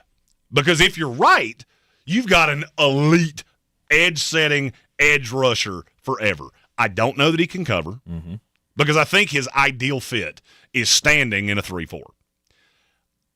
I also, and there are two of these, this reminds me of that Isaiah Simmons problem, that you've been the biggest, freakiest player on the field for so long that you never actually learned how to play football. So, yes, raw talent, he is out of this world. But then you get into the nuance, and none of it's there. None of it's there. Mm-hmm. He is a raw ball of clay. Now, the reason that I like him with Tennessee is because you got Jeffrey Simmons clogging up the middle of that, and you got T'Vondre Sweat. That allows a player like that to run really free. It kind of goes to what I said about Carson Schlesinger. Absolutely. So you got Myles Garrett, you got Mason Graham in front of that. They're occupying a lot of blocks. I don't need you to always be setting the edge, because I'm going to get pressure from the inside. There's going to be blocking breakdowns because I'm dealing with Simmons. I'm dealing with Sweat. I'm okay with it with Tennessee. There are a handful of other teams I'm scared to death. If he winds up with the New York Jets, I already hate him. As a Jets fan, I already hate him. Mm-hmm. Because it's him, Will McDonald, Jermaine Johnson. I love all three of those names. I don't like you together. Yeah. And that's where I fall in with Reese is your ceiling is the roof. Your floor is the bomb shelter that we built this building on with dead skeletons in it. Because you could be a complete unmitigated bust who just can't play. Tennessee, you're so desperate for an edge rusher, you got to take the chance. And I know somebody will ask, well, why did they not draft a receiver? There are a lot of receivers in this draft. Receiver is one position we can go for rounds and rounds and rounds. I also think they really like Ioane, and they really like Chimere Dike. I don't think there should be any question about that. Well, for me, long-term, DK's the 3, Ioane's the 2. I would be more looking to either rehab Calvin Ridley. I know that didn't go well this year. But I need a legit 1. I'm not sure either of the 2 that are up here are going to be that quick enough to help you with Cam Ward. When you see the 2 teams the receivers go to, you'll understand why I said that way. Okay. Arvell Reese has an insane ceiling. But, man, he scares the bejesus out of me. I remember you saying that about another player when we first started doing this. His name was Cleveland Farrell. Mm-hmm. Just throwing that out there. You're in the Sportsocracy. It is ESPN Asheville. Time to take a break. And we come back. We'll pick it up with pick number 5 of the 2026 NFL Draft. Mock Draft number 1 from Flostradamus. All across the Tar Heel state. Tar Heels on the run. Trimble to the cup. Layup. Counted in the foul. This is Carolina basketball. Long rainbow 3. Nothing but net from the rookie. To Trimble. He'll try another triple. Counted. The home of the 6-time national champion. Drives and hammers it home. Hello, young fella. This is your radio home for the Tar Heels. Asheville's home for the Tar Heels is ESPN Asheville. News, has never been so important. We've got breaking news from Capitol Hill. And iHeart makes it so easy to stay in the know with 24/7 news on iHeartRadio. A major breakthrough in medical research. Live around the clock, so you're never more than 3 minutes away from the stories that matter most. Extreme weather is impacting millions. 24/7 news, right at your fingertips with the free iHeart app, where you can now make 24/7 news a preset for even quicker access. 24/7 news on iHeartRadio. I'm Coley Duffy. I'm Cody Ward. And we're the Chainsaw Brothers. Actually, we're cousins. A few days after Helene, we was in the driveway having a couple beers, waiting on the power to come back on. And we heard so many people calling, needing trees removed, and couldn't afford it. So I called my dad to borrow a chainsaw, and over the next few months, we cleared trees for our neighbors. Our business was born out of wanting to help Western North Carolina get back on our feet. We are fully insured and licensed. We keep our promises, meaning if we say we're going to be there, we'll be there. In these parts, we live how we were raised. When you call the Chainsaw Brothers, you're not a customer, you're family. We're good at what we do, and we do it for a reasonable cost. For all your chainsaw needs, call the Chainsaw Brothers. 828-316-1013. Or find us on Facebook. See how we treat our family. Are you still covered up with storm damage and debris? Call us about our daily rates at 828-316-1013. That's 828-316-1013. We're the Chainsaw Brothers, and with our neighbors, we are Western North Carolina strong. Woohoo! This football season, Bear Smokehouse Barbecue is where the fans feast. Catch every game Thursday, Saturday, Sunday, and Monday on big screens with booming sound, cold drinks, and the best barbecue in town. Bring your crew and tackle the game day grub package. A dozen wings, a pound of pork or chicken, a full rack of ribs, 3 pints of sides, and slider rolls, feeding 4 hungry fans. Whether you're cheering for touchdowns or just here for the ribs, Bears is the ultimate game day destination. Bears Barbecue in downtown Asheville, your home for football, where the fans feast. Did you know that Ingles sells more organics than any other grocery store? Or that they run their own dairy? Or that they only serve USDA Choice and Prime meat? Or that they donate 3,956 meals a day to local food banks? Well, now you do. It's all in the bag. Mountain Graphics and Showtime Sports have teamed up under a new local owner to serve our community with the finest custom apparel and unique branded items at the best price. Mountain Graphics and Showtime Sports can customize whatever you, your team, or your local group may need with high-quality screen printing, embroidery, and laser engraving. Visit mtngraphicsavl.com or showtimesportsavl.com. That's mtngraphicsavl.com or showtimesportsavl.com for your local one-stop custom apparel shops. The iHeartRadio app now has presets, just like in the car. You're our number one. Make us yours. ESPN Asheville, the Mountain's favorite sports station, streaming 24/7. Your home for the Sportsocracy. Weekdays at noon. The Tar Heels and Atlanta Braves baseball.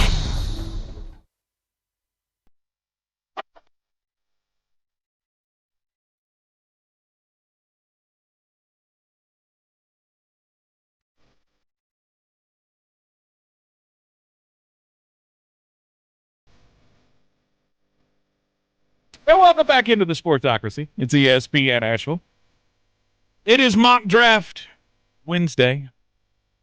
Mock Draft Wednesday 1.0 from at the NFL Draft Nerd, Jeremy Green. Someone asked in the chat, is this picks 1 through 18? Well, he went through and did all 32. Yes. Whether we do all 32.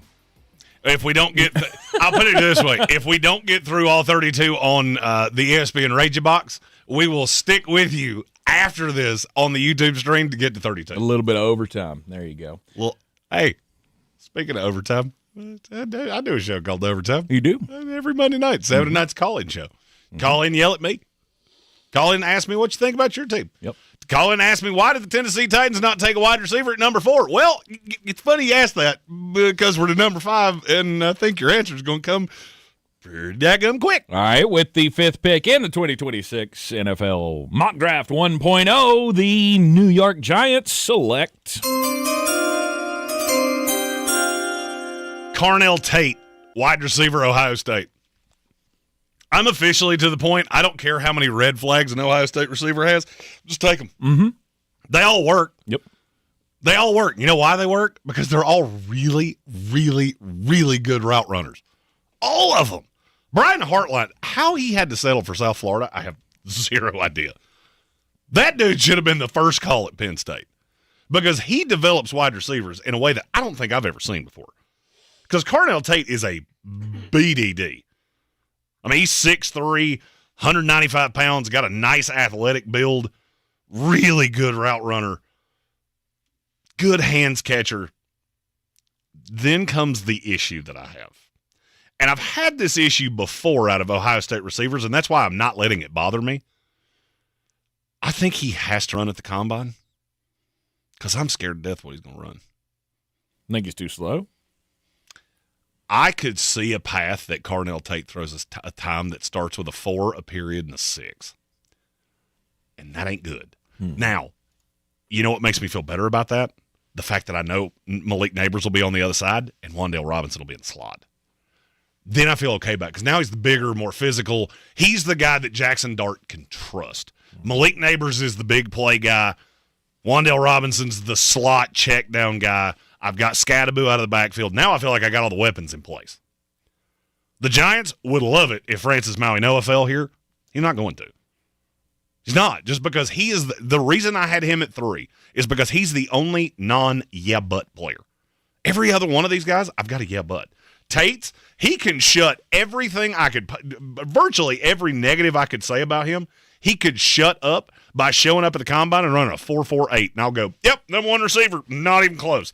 He's 1, 2, and 4. Problem with being a 4.6 guy is separation, right? Well, it is. The thing that the reason I can take him at 5, even though I have speed concerns, he's a yak monster. Mm-hmm. Because when he gets the ball in his hand, he's really hard to break down. I don't have a ton of fear with Tate, but that speed is really the one. There's another receiver in this class that I have markedly more fear of, and you know, we're through pick 5, we're on to pick 6, and I feel like there's a great chance that this is where you hear his name. Well, at number 6, it's the Cleveland Browns. Jordyn Tyson, wide receiver, Arizona State. If you just watch the highlight reels on him and there's no yeah but, you would say to me, how in this world is he not the number 1 receiver in this class? Mm-hmm.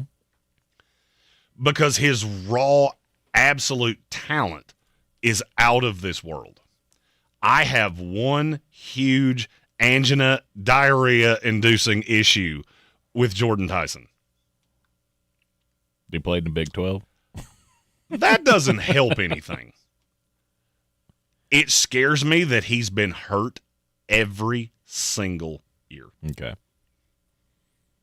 That just worries me. That'd be enough for me to go, well, I don't know, at 6. Well, and it's not just that he's been hurt. It's that it's been different things, and they've been nagging injuries.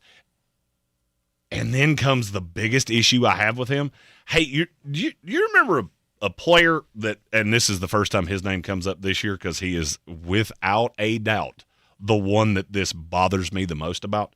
You remember a player named Kerryon Johnson that we talked about a lot? Oh, yeah. What did I say about him was my only reservation? He's built like a basketball player. He's got a basketball player's build. That's exactly what I say out of Jordyn Tyson. Those guys that come into the league with nagging injuries, they tend to have them forever. Mm-hmm. And I'm not sure with the way that he plays. By the way, Jordyn Tyson was also an elite high school basketball player. He almost played basketball. His brother does play basketball. He plays for the Cleveland Cavaliers. His hands are great. I think he's a seamless route runner. I think he's a good hands catcher. I think he shows up in the biggest moments. All of the things I could possibly want out of a receiver. The only thing that scares me is that his injury history is terrifying. Mm-hmm. He was at Colorado, and yes, before anybody asked me, I did go, he knows Shedeur. They're pretty comfortable with each other. That could work. Because I do think Shedeur Sanders is starting quarterback of Cleveland Browns next year. With you picking at 6, I don't see a path that you have another option. You invested a 3 and a 5 on a team that needs players. You almost have to go in next year with one of them. Mm-hmm. I mean, both of them, but one of them starting and one of them's the backup. So no Ty Simpson here. I can't take Ty Simpson this high. Yeah. I mean, look, you were sitting right beside me in Atlanta. How many times did I go, what is it? People seeing him. I just don't get it. Yeah. He just can't save the line. He gets a ton of passes batted down. But it's just like we talked about with Dante Moore. If Dante Moore is in this draft class and they do go Fernando and Dante 1 and 2, Ty Simpson's sitting there. What's going to keep somebody from pulling that trigger at 6 or J.J. McCarthy. 8 or 9 or J.J. McCarthy. That's exactly what stops him. Okay. Especially now, and I'm glad you brought this up. There are two things that stop them. The history of taking quarterbacks that are 40 overall at 8. Mm-hmm. That's one. The other one is next year is a quarterback supernova. I don't see a path that we don't break the record for quarterbacks in the first round next year. No. I'll be honest with you. If Dante Moore doesn't come out, I don't think the Jets take a quarterback at 2. I think Mendoza goes 1. Ty Simpson still probably goes about where I have him. Mm-hmm. And the Jets would either go Carnell, Tate, or Jordyn, Tyson, or Caleb Downs. Just go get the best player on the board. We pick again at 15, or at 16. Sorry, Baltimore, you screwed me on that one. Had all this done, then Baltimore loses, and the whole draft order changes from 14 down.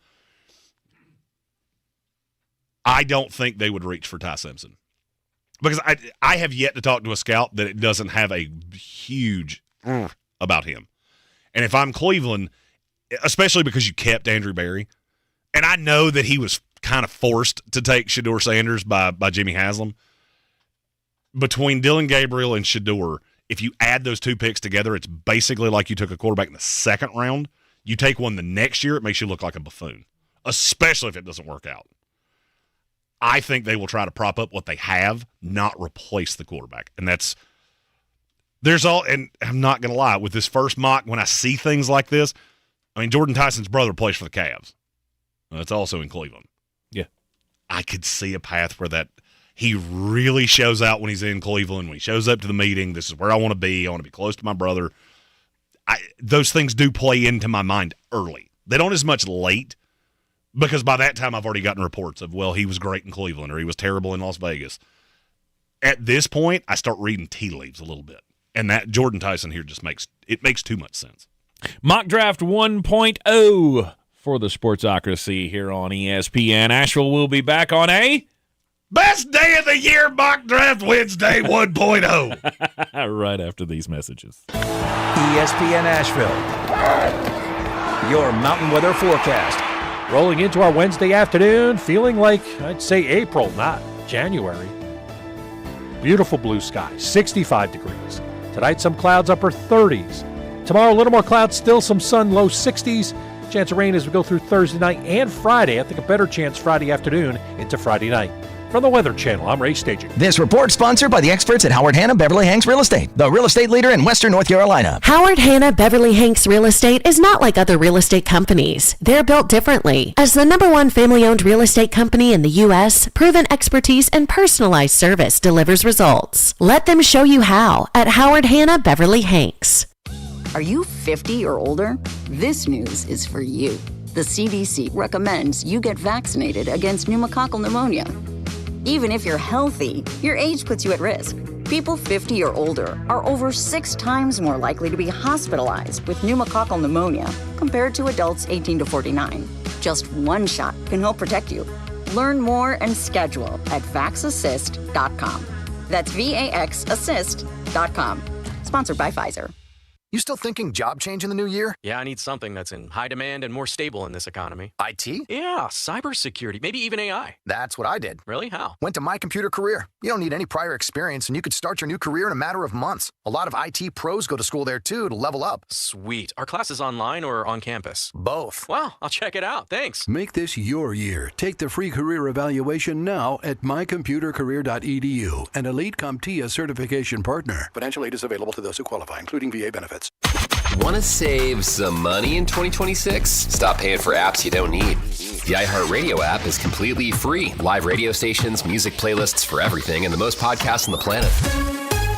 The #1 app for radio is free. iHeartRadio. Listen now. Welcome to the Ingalls Table, a delicious destination with recipes galore. Need to whip up a dessert, entree, side dish? No problem. The experts from the Ingles table take you through it step by step with expert tips and advice along the way. Find the Ingles table at ingles-markets.com or swing by the store and pick up your free copy of the Ingles Table magazine. And let's get cooking. Ingles, low prices, love the savings.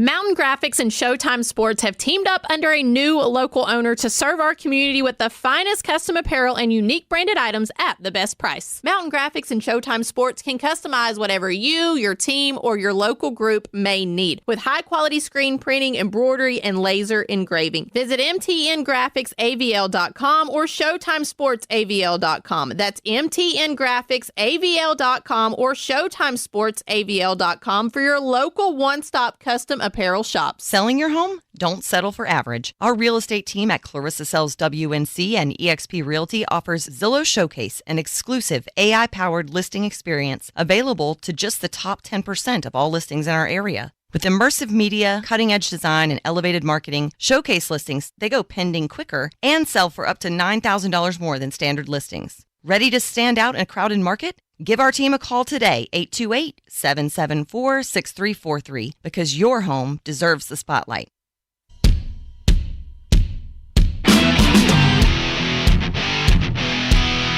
The Sportsocracy. These guys are a f***ing disgrace. We are back in the Sportsocracy. It is ESPN Asheville. Mock Draft 1.0. The Draftmas season really getting underway here on ESPN Asheville. Now, Jeremy,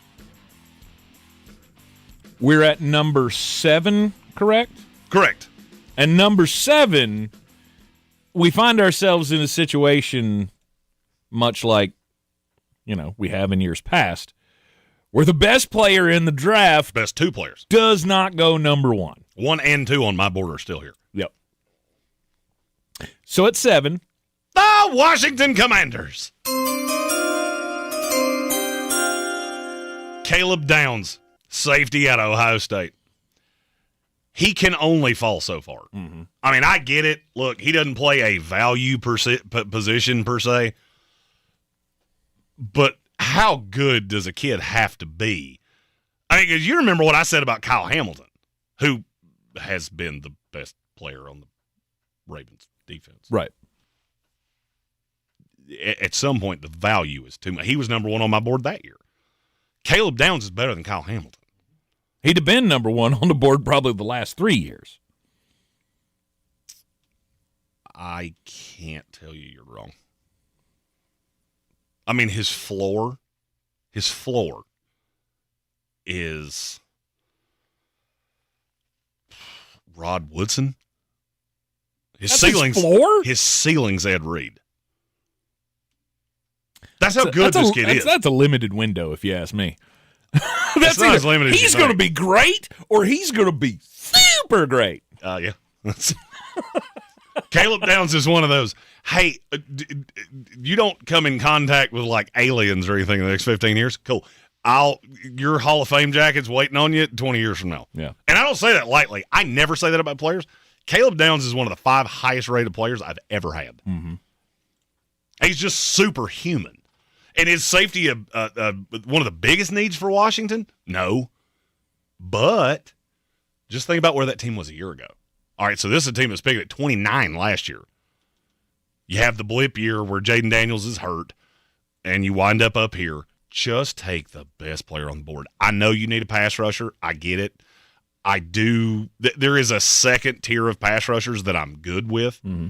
You don't have a second-round pick. You got to get a dog. Yep. And Caleb Downs is a dog. And if there's one fan base that knows how important a safety can be that's the one to locking down, Taylor. exactly, can lock down one defense, it would be the Washington franchise. To me, that's the easy. To me, Caleb Downs' absolute drop-dead floor is 7. He is not getting any further than that. Yeah. I did consider the 2 pass rushers. But the more I looked at it, I couldn't click the button. Mm-hmm. And you know what? Maybe Adam Peters looks at it differently than me because they do need somebody that can get after the quarterback. I think a team that has the flexibility that they do, I think you will be able to add that player. You're not able to add a Caleb Downs. He's just that special. You draft this guy or you don't have this guy, because these guys never see the light of day in free agency unless they're 80 years old, and then they come play for the Jets. Mm-hmm. Number 8 in the 2026 NFL draft order is the New Orleans Saints. Rueben Bain Jr., edge rusher, Miami. Mm-hmm. Sorry, I about said New Orleans. So why would Washington not take Rueben Bain if they need a pass rusher? So the problem with Rueben Bain, and this is going to be one of those that we're going to argue about this, and every time you see me on a podcast or another show or anything talking about the NFL draft, I'm going to have to answer 100 questions about Rueben Bain because he's built weird. He's not big enough to be a defensive tackle because he's only 270 pounds, but he's too big to play on the outside for certain teams. I don't think New Orleans is one of those teams, because to me, that's the replacement to Cam Jordyn. You put him on the opposite side of Chase Young, and you've got two dudes that can harass a quarterback. If Caleb Downs fell here, you take Caleb Downs and you dance to the podium as you do it. I just don't see a way that that's going to happen. I have heard every knock on Rueben Bain, and my only response, and Tank, you can attest to this, we've done a lot of drafts together. How many players have I said what I'm getting ready to say? Just watch the damn tape. Stop telling me the numbers. Yes. Stop being a nerd.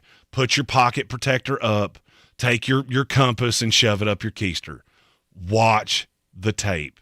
Because if you watch Rueben Bain, I don't want to hear about how long his arms are. I don't care about how heavy he is. He is strong as a bull moose, and he wins over and over and over again. If you want to ding him because he's had some injury issues, to me it's not a ton. If you want to ding him on that, more power to you.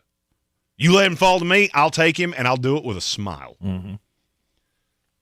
I'm going to argue about this guy a lot. I told you this about James Pierce a year ago. I told you this about Jared Verse 2 years ago. Do you think that Atlanta and the Rams are glad they sided with me? Oh, yeah. Or do you think they're too worried about, Jared Verse's build or James Pierce being a character issue? We're going to be saying the same thing about Rueben Bain and his arm length. Mm-hmm. The number 9 pick belongs to the Kansas City Chiefs. And he's right there for the taking. Yeah, it's funny. I'm not a medium, but I believe I said this 6 weeks ago, and here we are. Jeremiyah Love, running back Notre Dame. It solves all your rushing problems. Mm-hmm. I don't care if the offensive line of the Kansas City Chiefs consists of Tank Spencer, Eddie Fox, Mark Starling, Josh Michael, and Jessica Fuller. I don't care. I love that you threw Jessica in there. I did that. She's tall. I don't care. Mm-hmm. You mix him with Pat Mahomes, his ability to catch out of the backfield, his elusiveness in space. You want me to tell you why he falls to 9? It's 2 words. Ashton Jeanty. Ashton Jeanty. Because everybody looked at him that way last year. I told you not to. I had a Marion Hampton ahead of him. Guess what? Year in, who was better, a Marion Hampton or Ashton Jeanty? But a Marion Hampton got hurt. Okay, Ashton Jeanty just sucked. But the line was bad. It didn't matter. Yards above expectation. There weren't many running backs in the league that were behind Ashton Jeanty. Jeremiah Love ain't that dude. I was not in love with him because, and this is just me, I'm being 100% honest, I am not huge in this running back class. I really have 2 that I love. I have 2 more that I like, and then it falls off a cliff. So last year, I was looking at last year's running back class going, well, Jeremiah Love would be the 1 in that class or maybe the 2 behind Hampton for me. But I think he's close. This year, he's light years ahead of every other running back on the board. Oh, and by the way, he was really good this year and kind of eschewed all of the doubts I had about him. There's one running back in my lifetime. I've been doing this 15 years. I got one running back that was ever rated higher than Jeremiah Love. And it was Saquon Barkley. That's it. Would you like to guess how much higher Saquon Barkley's grade was than Jeremiah Love? How much? I grade on a solid number or single-digit, decimal, single-digit scale.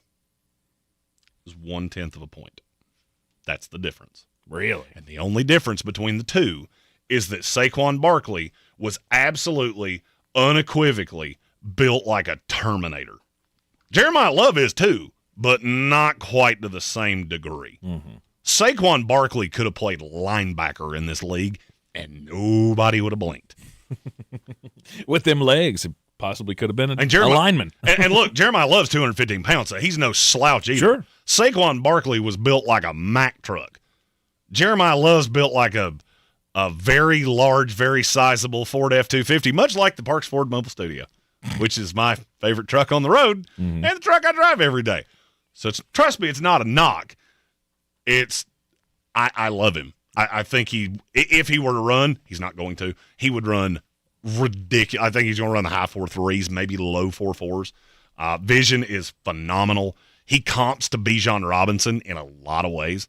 Bijan was 1/10 of a point behind him, if that tells you anything. Wow. Because just for explanation's sake, I thought Bijan was a better receiving back than he was just straight line runner. Not that he was bad. I thought Bijan was going to end up being kind of what he is, which is we're going to run him out wide, but he's always going to need that guy for real short yardage. In the NFL, it has not served to be that way, even though he's had one in Tyler Algier. I don't worry about that with Jeremiyah Love. Jeremiyah Love, you need can we sign a guy for $14 that when Jeremiyah's about to puke in his shoes, we'll give this kid one snap so we can get a little oxygen in Jeremiyah before he goes back out there? At number 10, the Cincinnati Bengals on the clock, and maybe they get what they've always wanted. Spencer Fano, offensive tackle, Utah. A protected quarterback. That's the number one thing on the item list that we keep ignoring. This is another one that's going to be a really consistent argument. And I'm not going to lie, I don't get it. Usually when there's a knock on a guy and it becomes a huge point of contention and I see something so markedly differently than how the industry does, I at least get how you got there. I don't see how you got there with Spencer Fano. I mean, you want his body to be better? He's 6'6", 302. If he runs, he'll run Armin Mimbu level 4.9, maybe even high 4.8s. Mm-hmm. He's freakishly athletic. He's insanely strong. But he plays on the right side. Who cares? How many of these guys do we have to? And I'll be honest with you, I missed on Armin Mimbu last year. Mimbu was good for the Jets this year. I didn't love him. I still don't love him. But Fano's better to me than he was. And I feel very sure at some point somebody's going to say, but what about Amarius Mims? Yeah, he slides to the left side. Because I don't think Orlando Brown's very good. Mm-hmm. I had that fear when he was in Baltimore, is that Orlando Brown's one of those guys that's going to age really poorly. He's so heavy. Super heavy offensive linemen don't age well. By the way, that's why you're not going to hear Caden Proctor's name for a while. This 370-pound offensive lineman, your shelf life is minuscule.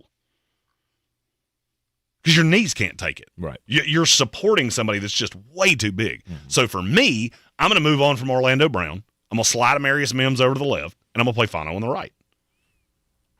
Do I still need to work on the inside of that line? Sure, but you took Dylan Fairchild last year. I think he's going to get better year over year. He was pretty good by the end of the year. Am I a huge Ted Karras fan? No. I mean, I'm not jumping up and down about it, but you did sign Dalton Risner. And I think that's enough to keep Joe Burrow upright. And maybe, just maybe, keep him healthy for once. Well, and like I said, these are going to be really consistent arguments. Yep. Because you've got two tackles that are at the top of this draft that both play on the right side. Mm-hmm. And brings us to number 11, the Miami Dolphins. Tank, I I think you probably could figure out who this is. What was the biggest knock I had on Miami this year? Their back half was terrible. Awful. You couldn't stop a nosebleed. You didn't have one corner that I, honest to God, thought belonged in the NFL. Mm-hmm. Who's my number one corner in this class? Mansoor Delane. Mansoor Delane. Cornerback out of LSU. You remember in the offseason when he transferred from Virginia Tech to LSU, and I told you, yes, this kid's going to be a top 10 pick next year? The only reason he's not a top 10 pick is because he is a little short. I mean, 6 foot, so it's not a huge knock. I don't know that he's ever going to be a absolute hammer one. I know Workman loves him. If I'm not mistaken, at Workman, I know he's in the chat, so he can correct me here if I'm wrong. I think he's in Workman's top 5. He's not quite that high for me, but he's easily the number one corner in this class. I like not number one secondary player. He's number 3. Corner. He's 3. 3 overall. It's hard to not like him. I mean, there's not a lot to ding him on. He can play zone. He can play man. It doesn't really matter. His instincts are off the charts. He's a little slender. Well, the wide receivers are getting smaller. Why do I care that he weighs in? Was he 100? I think he's 190 pounds. It's somewhere in that ballpark. Yeah. He can be a little over aggressive. Well, think about the 2 teams he played for. He played at Virginia Tech, who struggled to score. Mm-hmm. And he played at LSU, whose offense was, and I'm being nice here, a little clunky this year. He's trying to make a play. Oh, you get your eyes in the backfield. Oh, you try to jump a route. Okay. I'm okay with that. Mm-hmm. I can coach that out of you. You know what I can't coach? The fact that his instincts are out of this world. And he can absolutely just cut. I see him on the side of the field and go, you're in trouble. You're in trouble.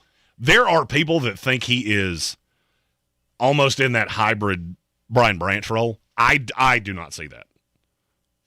So he can't play safety too. I'm not saying he can't. I'm saying I would not ask him to. Okay. To me, that's my guy mentally, and we're going to talk, and throughout the draft process, we do this a lot. We talk ceiling, floor.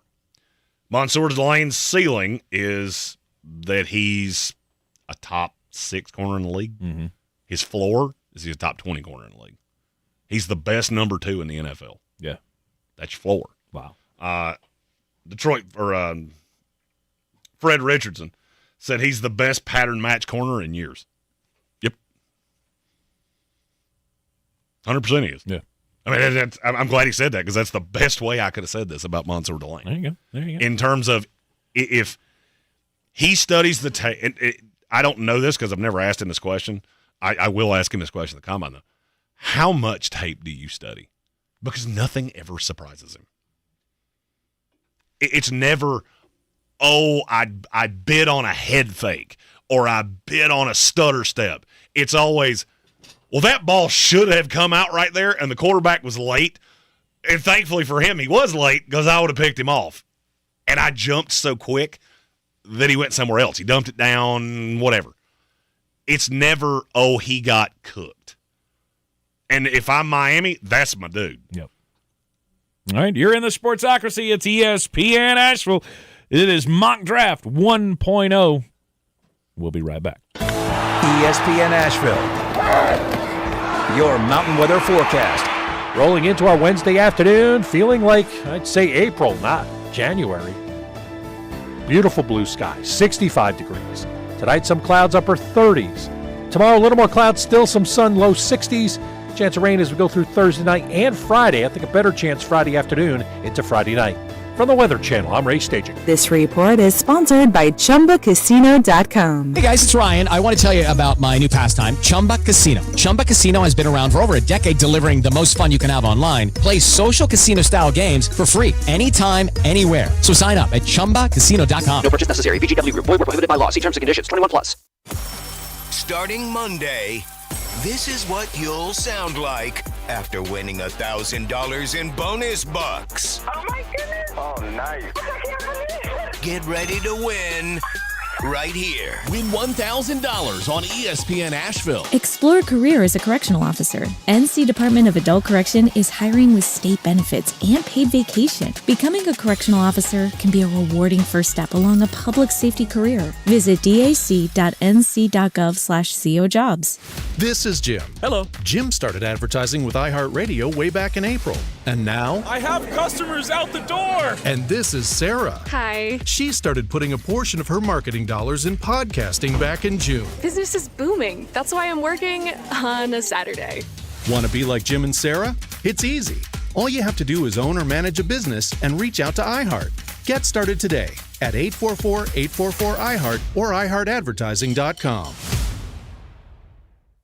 ESPN Asheville, broadcasting from the Ingalls studio at Radio Ranch. Log on to ESPNAVL.com and make us your number one preset on the iHeartRadio app. ESPN Asheville, number one for sports coverage in the mountains. This is J.W. Whitley, General Manager at Parks Ford of Hendersonville. Our value of commitment, committed to you as our customers and the community that we serve. To do better, be better every day. That's the Parks Promise. Experience the Parks Promise today at parksfordhendersonville.com. Clarissa Sells WNC is the number one team in Buncombe County. We have the customer service experience to assist you in achieving your real estate goals. Our team offers something that 90% of listings in our market won't have, Zillow Showcase. Check us out at clarissasellswnc.com. This football season, Bears Smokehouse Barbecue is where the fans feast. Catch every game Thursday, Saturday, Sunday, and Monday on big screens with booming sound, cold drinks, and the best barbecue in town. Bring your crew and tackle the game day grub package. A dozen wings, a pound of pork or chicken, a full rack of ribs, 3 pints of sides, and slider rolls, feeding 4 hungry fans. Whether you're cheering for touchdowns or just here for the ribs, Bears is the ultimate game day destination. Bears Barbecue in downtown Asheville. Your home for football where the fans feast. This is where it starts. Where your story begins. This is the trail you blaze yourself. And step by step, you get stronger, faster, better. This is where it starts. How will you finish? Ingalls, we're with you every step of the way. The Sportsocracy. The ceiling is the roof. Let's make it happen. Let's keep moving forward. Sure, you know Appalachian Motor Coach is the official shuttle sponsor of the Living the Dream Tailgate Tour. But did you know that they can get you anywhere in style? Weddings, bachelorette parties, corporate gatherings, family reunions, Appalachian Motor Coach makes the ride part of the fun. Luxury seating, climate control, and none of the stress of parking or driving.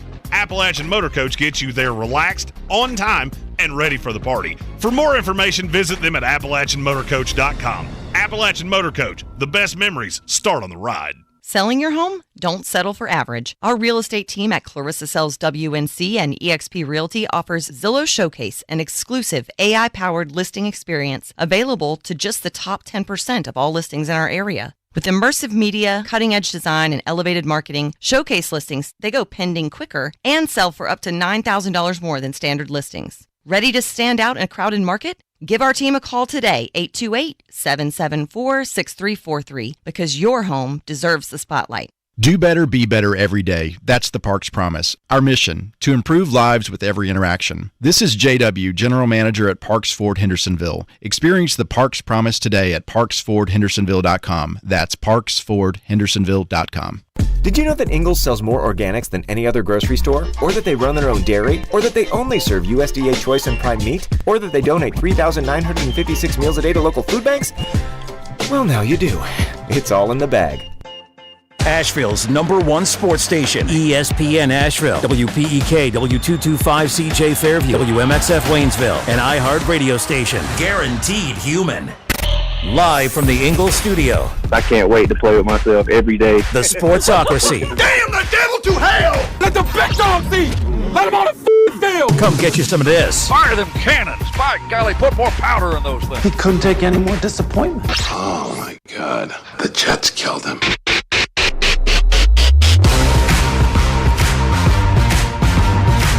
We are back in the Sportsocracy on ESPN Asheville, 92.9 FM, 880 AM, 1400. The Sportsocracy, heard everywhere you go on the iHeartRadio app, seen everywhere on YouTube for 2 days. Mock Draft Wednesday. There it was. 1.0. Yep. Best day of the year. Yep.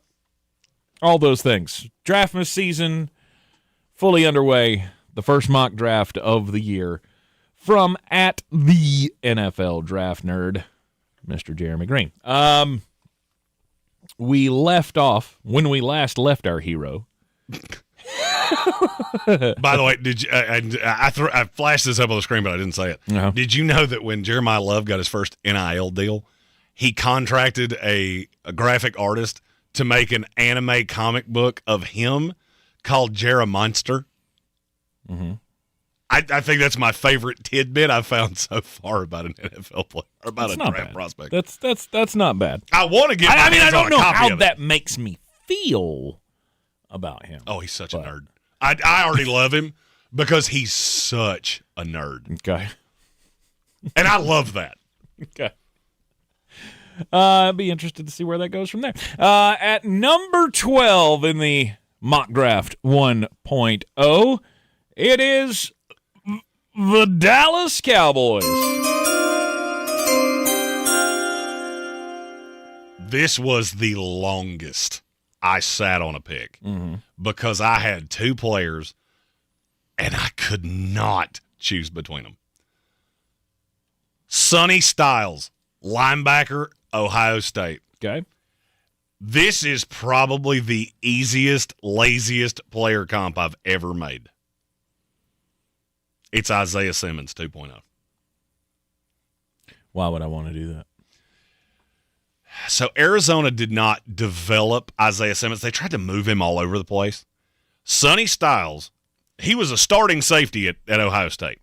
And then this weird thing happened. He got 3 inches taller, and now he's 6'5". It's hard to play safety at that length because I'll tell you this as a 6'5" guy.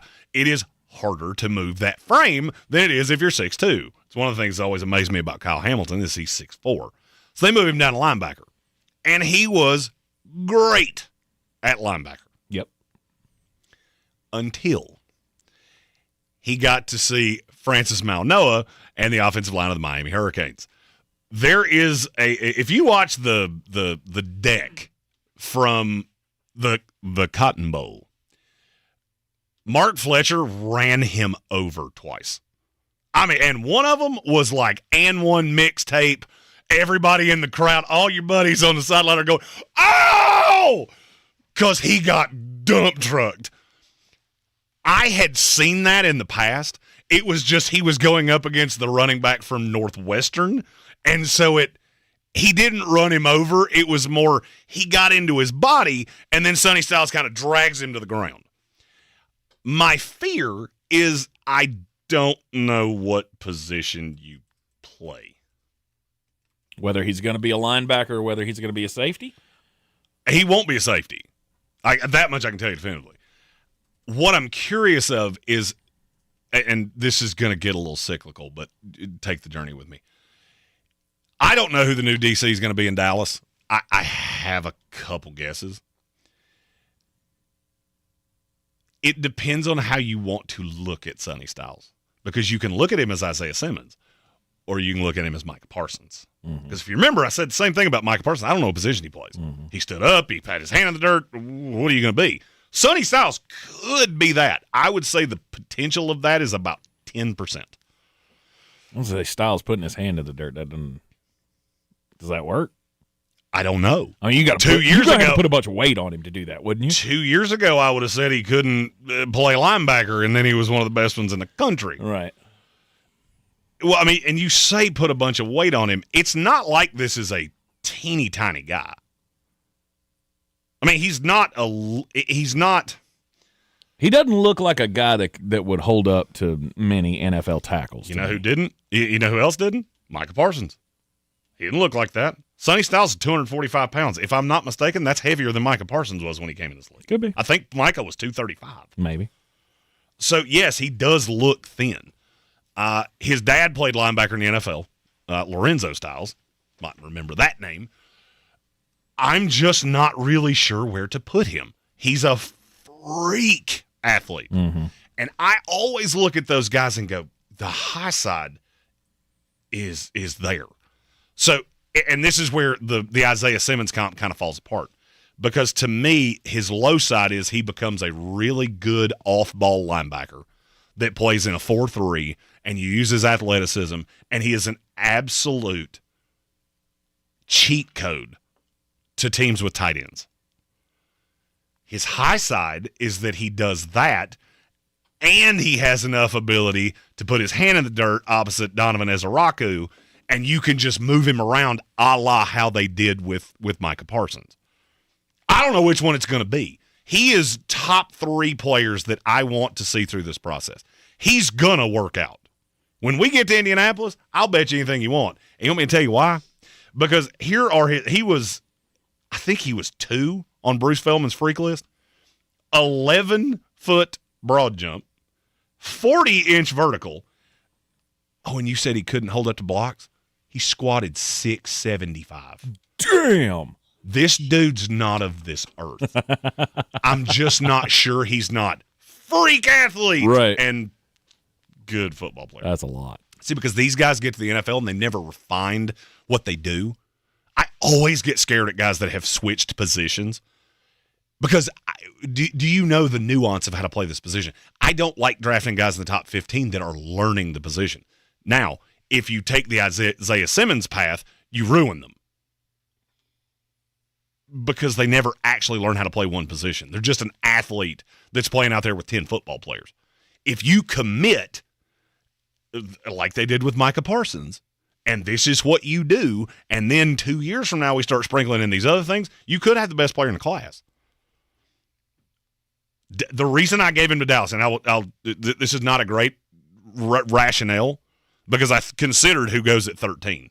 By the way, LA Rams fans, be prepared to be really, really, really happy with the name I'm about to say. What the tiebreaker for me was this is an organization that from the top down has figured out a way to get the most out of a player just like this. I don't know that everybody could do it. My pick at 12 and my pick at 13, if you want to flip them, more power to you. Because I think if 13 win at 12, 12 goes at 13. Mm-hmm. Number 13, the Los Angeles Rams, and their pick from the Atlanta Falcons select David Bailey, edge rusher, Texas Tech. I'm going to go out on a limb and say this will be the number 1 pick that is commented on between social media and YouTube of how did this kid not go in the top 10. And I'm going to tell you why. I have already answered no less than 40 questions about his mental makeup. He got into a fight with a fan after a game at Texas Tech. He had a couple weird things that happened at Stanford. He's going to be James Pierce Jr. 2.0. Because when you watch the tape, he is not of this earth. I mean, he just wins over and over. Isaiah World, I guarantee you, has a picture of David Bailey on a dartboard at his house that he is using, and he's hitting with a flamethrower every time he goes home. Because that David Bailey cost Isaiah World no less than $5 million. Because you watch that tape, he beat him like a kettle drum. Right. And it didn't really matter because Texas Tech couldn't score. David Bailey is an elite stand-up edge rusher. And I say all of that to say this. Can you imagine a defense that has David Bailey on one side and Jared Verse on the other side? Good luck to you. Because to me, and I will say this, I think Matthew Stafford's going to play another year. Because I think the Rams are going to get bounced in the playoffs. And I think he will go, you know what, I won the MVP. I still got it. Let's ride. Let's do it again. One for the road. And you can deal with quarterback in a year. You do not get the opportunity at a David Bailey very often. And when this falls this way, and I think it will, you can't bypass it. I was going to say you especially don't get the opportunity to match him up with an equally disturbing pass rusher. putting in work with Bill Workman. I love the way he said this. When the book comes out in March of he and I's rankings and all those things, if this isn't on his particular slide, we did it wrong. He is a monster, but also doesn't have all the floors with elevator access. I don't think I could have said that any better. Okay. And I'll be honest with you, I don't care. So he's a character issue. Yeah, I don't. This is James Pierce again. But I go back to what I said about James Pierce. Why do I care? Right. The greatest edge rusher of all time was a coke fiend that literally was punching people in nightclubs. But why do I care that my lunatic edge rusher likes to punch people in the face? I want you to be that way. I was going to say, but could this end up being one of those that he ends up falling way farther than he should? Could. And then, not Mike Green style, but a la Mike Green. Right. And then somebody swoops in and goes, this is ridiculous. I think in this class, there are so few guys that have just otherworldly talent. David Bailey's one of them. Mm-hmm. I think Bailey's drop dead is probably the next pick. I don't think he would get past Baltimore. Because you mix him, I mean, look, they took a chance on Mike Green. Mike Green was not particularly good this year. I'll throw another dart at David Bailey. But because of that, maybe they'll let him stick around to 15. They won't. Next pick in the mock draft 1.0 at the NFL Draft Nerd Jeremy Green for the Baltimore Ravens at 14 selects Makai Lemon, wide receiver, USC. You got to have somebody. Mm-hmm. It can't just be Zay Flowers and a bunch of dudes. And I think Tez Walker is probably your 3. You got him, and you got a handful of receivers out there. You don't have a Makai Lemon. Because Makai Lemon, he might not be big. He's not a big princess. But Lord have mercy, that kid's just always open. When you watch USC tape, there were times, and I actually wrote this in my – I'm old school. Megan just joined us earlier this week, and one of the things that she's been kind of critiquing me on is why are you 1,000 years old and you still use old school pen and paper, and then you have to dictate it back to yourself. The reason that I do that is that I go through my notes, and as I type them out, I'm going back to the tape, and sometimes I even put the tape on and watch it again. That's why I do that way. There are literally times that I'm drawing smiley faces on Makai Lemon's tape of this is comical watching people try to defend him because he's like a rubber band man. I mean, it's almost like the ligaments in his body are not made of actual ligament. It's just rubber, and you hit him with a car, and he just bounces off. And he's a $195, 5'11". I don't think he's going to run crazy fast, which may push him down a hair, but it shouldn't. If you liked Luther Burden, which, towards the end of the year, he was pretty good, Makai Lemon is Luther Burden on steroids because he's a much better route runner. He can actually get open 15 yards down the field. Burden didn't do that in college. So I see Makai Lemon as if I can play him out of the slot. Now, that is one drawback of him in Baltimore is if he's in the slot, then Zay's not. Right. And I'm going to have to rotate him. Maybe they like Denzel Boston better. I like Denzel Boston. I just don't see how you watch the two tapes and I've got a kid in Makai Lemon here who's like a video game. I mean, that's what he looks like at times. You know the little joystick when you play Madden and you can just juke? And so if you play on rookie, every time you hit juke, somebody just falls down. That's what Makai Lemon looks like at times. So are you absolutely stuck that Baltimore has to have a receiver? In the draft, yes. In the first round, no. Okay, because as somebody who has heard you for the last year rail on my team for taking the same guy in the draft when you had other needs, I get that their needs are not like our needs. Right? Our needs are way better. And those are not the same. They're bigger. And if you're about to say Zay Flowers and Makai Lemon are the same guy, they're not. Okay, all right. That's what I was saying, because you were saying both of them play in the slot, and I'm going, wait a minute, well, that doesn't match up. Okay, now you're getting into a different discussion. Zay is the over-the-top deep guy that I'm going to try to – okay, against Pittsburgh. Against Pittsburgh, Zay Flowers does not have to play in the slot. Right. Because you got Joey Porter that I'm just going to run by. Jalen Ramsey that you're going to leave on me as a safety, and he can't keep up with me. So Zay can play on the outside, and Makai's in the slot. I can interchangeably move those two. The problem that I had with Tampa Bay is I don't understand how these three guys play together. I put Zay on the outside. Now, when I play a really good physical corner, if I go up against Derek Stingley, okay, one of you is going to have a bad day because one of you is going to play on the outside with him, and you're not going to get off press all that well. Zay's better at it than Makai.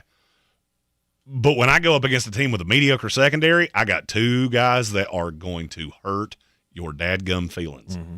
I also have a weird feeling that Baltimore's offensive scheme is getting ready to change vehemently. At number 15, the Tampa Bay Buccaneers. I'm not sure if you're going to love this or hate it. Keldric Faulk, edge rusher, Auburn. Okay, meh. Why you go meh? Well, because we've got the same damn defensive coach that we've had forever. And you know what? I'm upset about it. Will he help? Sure. Keldric Faulk is. He's what? 6'6"? 6'6", 286. He's ginormous and super speedy. When I watch him on tape, like he's just running around dudes. He's also one of the youngest guys in this class. I like him a lot as a player. I think there's a lot of places. Keldric Faulk to me is kind of like that old Dr. Seuss book. Oh, the places you will go. Mm-hmm.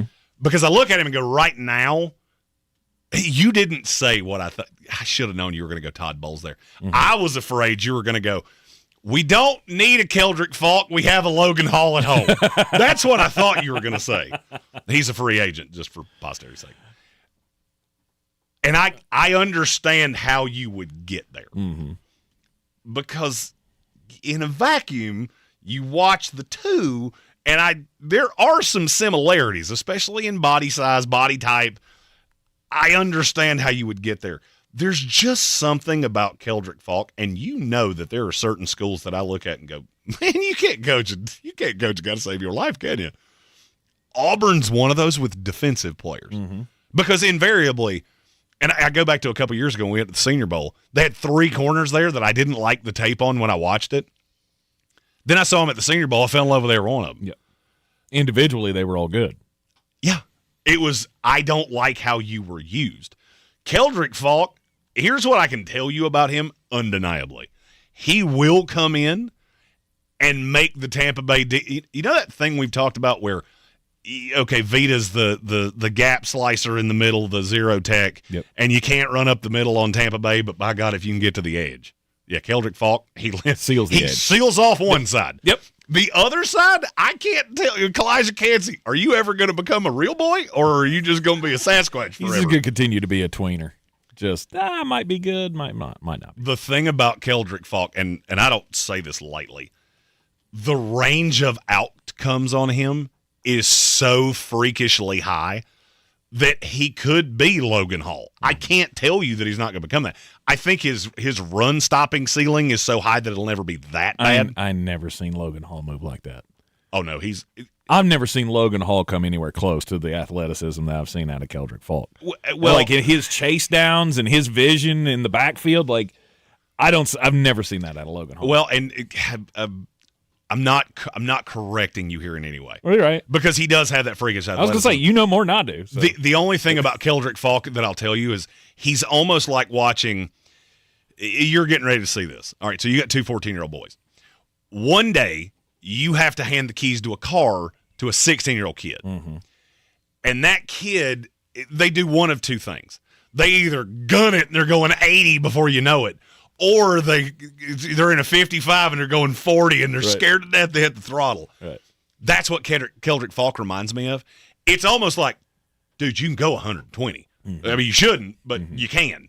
And he's just puttering around at 40 sometimes because he's scared to death. If I hit the gas, I don't know exactly what's going to happen. Keldric Faulk's so big and he's so still feeling out his body to such a point. I don't think he fully knows what he's capable of yet. That's the reason. because the tape on him is clunky. Okay. There are times that as a pass rusher, it looks like he's kind of doing the Madden thing of that's the quarterback and I have to get to the quarterback. Well, but how are you going to do that? I don't know yet. I'll figure it out. And he's just sitting in the bathtub laughing at the bubbles. But my God, when he figures it out, there is some tape of him going up against, and usually it's not equal competition. But there are times that I can't remember. It was one of the FCS games they played this year. He absolutely ragdolls a tackle. If you put Benny Hill music behind it, it would fit perfectly. Because this poor kid has the perfect plan, and he's stunting back. He's got the step out, and Keldric Faulk just goes ludicrous. Just move, balloon, get out the way. And there he goes, just tumbling after.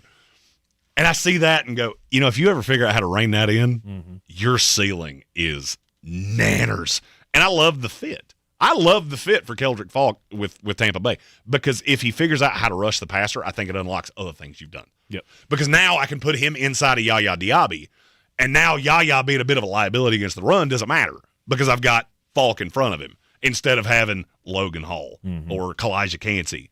And now I can hide Diaby. I get his pass rush skill, and I'm not scared to death of, oh, God, if they run on 3rd and 7, we're going to give up 9 yards. Well, maybe if we go get Nakobe Dean in free agency like Trevor Sikkema said, then we can. I swear.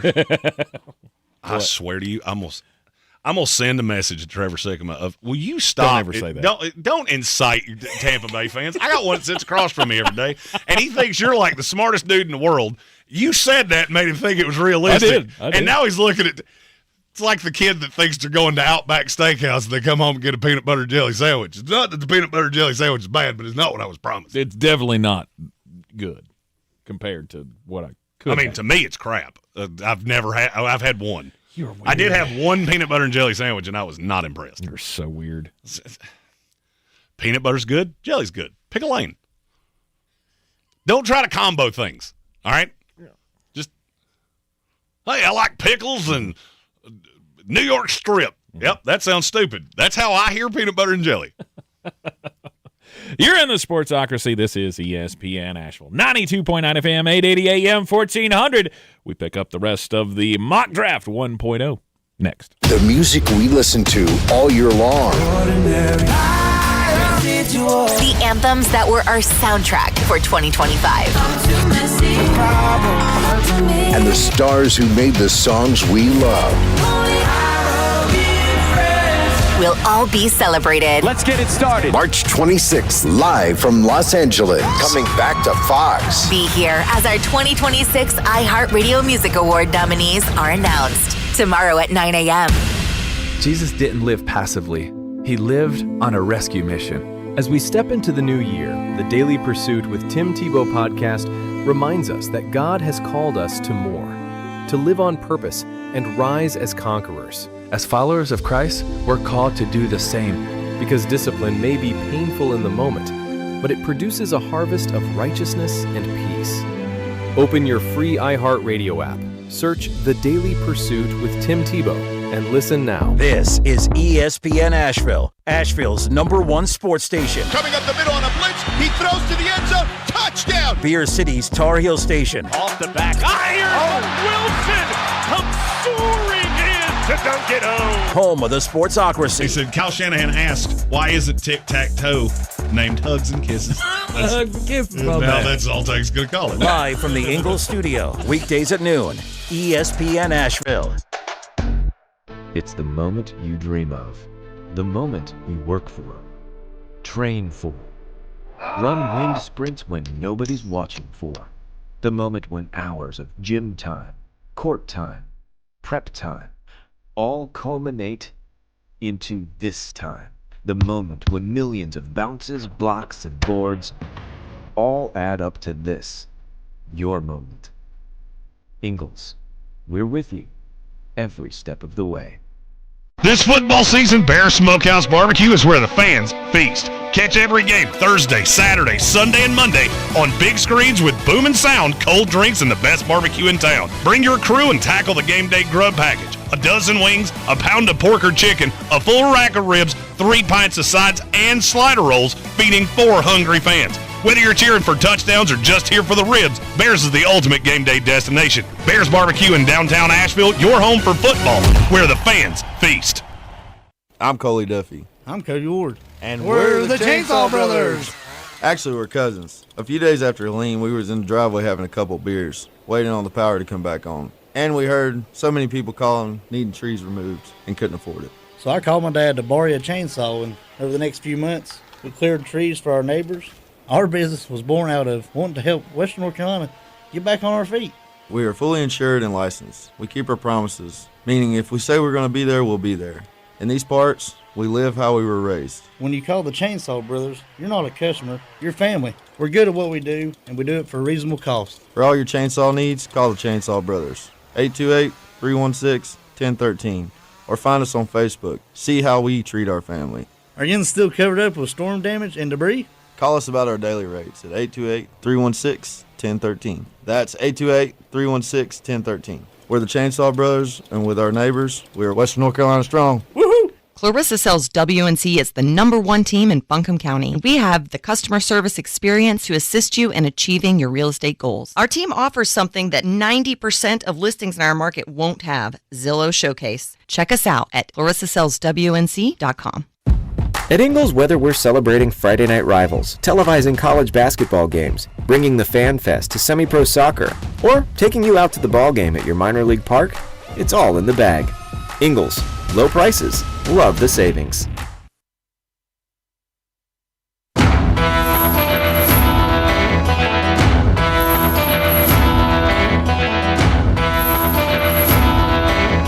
The Sportsocracy. You are a regular nuclear meltdown. You better cool off. Oh, thank you, Susan. Thank you. I need her voice of wisdom in this, the darkest of times. Oh, I mean, I feel like I'm doing that James Franco thing sitting on the first time. Would you please? I've been here a minute. This ain't even new to me. One more story of Todd Bowles is going to sit down with his coaches on Thursday, and they're going to talk about changes. God, he's so revved up about the Buccaneers. God, I hate him. God, if you had just listened to the fat guy sitting across from you a year ago, this wouldn't come as any form of surprise to you. It's not a surprise. It's disappointment. That's what it is. It's what he does. You know how I know? Because he did it to my team. It is disappointment that my franchise can't figure this out. He is not a good NFL head coach. Speaking of franchises that can't figure it out, yep. We're the 16th pick of the draft. Do you know who owns that pick? The 16th pick of the draft belongs to the New York Football Jets. Oh. Peter Woods. Defensive tackle, Clemson. There you go. Hey, remember Quentin? Say, hey, here's the thing. We traded a defensive tackle, and then we got this pick for a corner, and we'll take a defensive tackle here. There you go. Is he anywhere as good? He can be. So I'll go ahead and tell you, there's 2 Clemson defensive linemen in this mock. One of them will not be in many other mocks that you see. I have watched a lot of Clemson. I think Tom Allen was the wrong coordinator. And I get it. Every Clemson fan hated Garrett Riley. He's the problem.